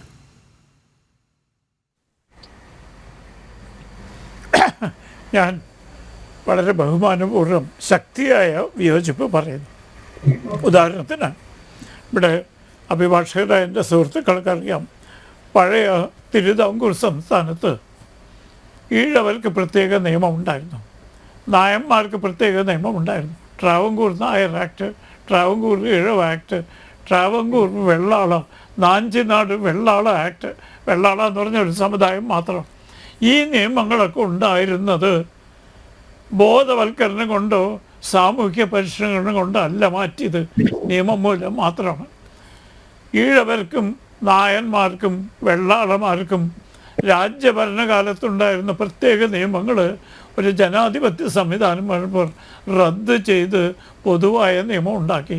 അപ്പോൾ പൊതുവായ നിയമം വരുമ്പോൾ ഒരു മതവിഭാഗത്തെ മാത്രം തൊടാൻ പാടില്ല എന്ന് പറയുന്നതിന് എന്ത് യുക്തിയുള്ളത്? ഹിന്ദു വിഭാഗത്തിൽപ്പെട്ട നായർക്കും ഈഴവർക്കും വെള്ളാളന്മാർക്കും ഉണ്ടായിരുന്ന പ്രത്യേകം അവരവകാശപ്പെടുന്നത് ആചാരമാണ്. ആചാരത്തെ നമുക്ക് ബഹുമാനിക്കാം, ദുരാചാരത്തെ ബഹുമാനിക്കാൻ പറ്റുമോ? അന്ധവിശ്വാസത്തെ ബഹുമാനിക്കാൻ പറ്റുമോ? അപ്പോൾ അന്ധവിശ്വാസം പോലെയുള്ള ആചാരങ്ങൾ നിർബന്ധമായും നിയമം മൂലം നിരാകരിക്കണം, നിർബന്ധിച്ച് നടപ്പാക്കണം, ശിക്ഷാർഹമാക്കണം. ആ ഭാഷയെ ഒരു നമ്മുടെ രാജ്യത്ത് ഒരു വിഭാഗങ്ങൾക്കും, ഉദാഹരണത്തിന് ശൈശവ വിവാഹം ബോധവൽക്കരണം കൊണ്ട് നിർത്താൻ പറ്റുമെന്ന് എൻ്റെ സുഹൃത്ത് ശ്രീ വേണു വിശ്വസിക്കുന്നുണ്ടോ? മലപ്പുറം ജില്ലയിലെ പ്രത്യേകിച്ചും മധ്യ കേരളത്തിലെ ഒരു വലിയ വിഭാഗം ഇന്നും ശൈശവ വിവാഹത്തിൽ ഏർപ്പെടുന്നുണ്ട് അറിയാതെ. പല പെൺകുട്ടികളും ക്ലാസ്സിൽ വരുമ്പോഴാണ് മറ്റ് സഹവിദ്യാർത്ഥികളും അധ്യാപകരും മനസ്സിലാക്കുന്നത് അവരുടെ കല്യാണം കഴിഞ്ഞു എന്നുള്ളത്.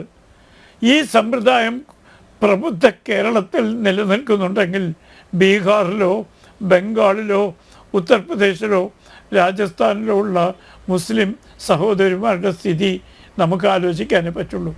അപ്പോൾ അവരെ തടവിലാക്കിക്കൊണ്ടിരിക്കുന്ന അന്ധവിശ്വാസങ്ങൾ, ദുരാചാരങ്ങൾ ആചാരത്തിൻ്റെ ഭാഗമല്ല, ദുരാചാരത്തിൻ്റെ ഭാഗമാണ്. അത് മാറ്റണമെങ്കിൽ കർക്കശമായ നിയമനിർമ്മാണം തന്നെ വേണം. ഞാൻ പറയുന്നത് അടിച്ചേൽപ്പിക്കണമെന്നല്ല. യൂണിഫോം സിവിൽ കോഡ് വന്നാൽ ഉടനെ നമ്മുടെ കപട മതേതരക്കാർ പറയുന്നത് ഒരു വിഭാഗത്തെ അതിർത്തിപ്പെടുത്തരുത്. ഈ ഒരു വിഭാഗത്തിന് എന്താണോ പ്രത്യേകത? ഞങ്ങൾ ഇന്ത്യ രാജ്യത്തിൻ്റെ നിയമത്തിന് അതീതരാണ് എന്നൊരു മതവിഭാഗം പറഞ്ഞാൽ നമ്മളത് ശ്രദ്ധിക്കണോ? അതാണോ ഇവിടുത്തെ ഏകത? അത് വളരെ ബാലിശമായ പഞ്ചായത്ത് തലം മുതൽ പാർലമെൻറ്റ് തലം വരെയുള്ള പ്രീണനം, ഞാനതിന് പ്രീണനം എന്ന വാക്കാണ് പറയാം. അതല്ലാതെ ആചാരങ്ങളോ കാലാകാലങ്ങളിൽ പിന്തുടർന്നു വരുന്ന സമ്പ്രദായങ്ങളോ വിസ്മരിച്ചുകൊണ്ടല്ല. അതുകൊണ്ട് ഇവിടെ കർക്കശമായ നിയമനിർമ്മാണം നടത്തില്ലെങ്കിൽ മുത്തലാഖ്, ശൈശവ വിവാഹം തുടങ്ങിയ സ്വത്ത് നിഷേധിക്കൽ തുടങ്ങിയ അനാചാരങ്ങൾ അനുഭവിക്കുന്ന നിസ്സഹാരായ വനിതാ വിഭാഗം വീണ്ടും അത് തുടരും. അവരുടെ അപ്രീതി വർദ്ധിക്കും, അവർക്കിടയിലുള്ള അസമത്വം വർദ്ധിക്കും, അവരുടെ ജീവിതം ദുസ്സഹമാവും.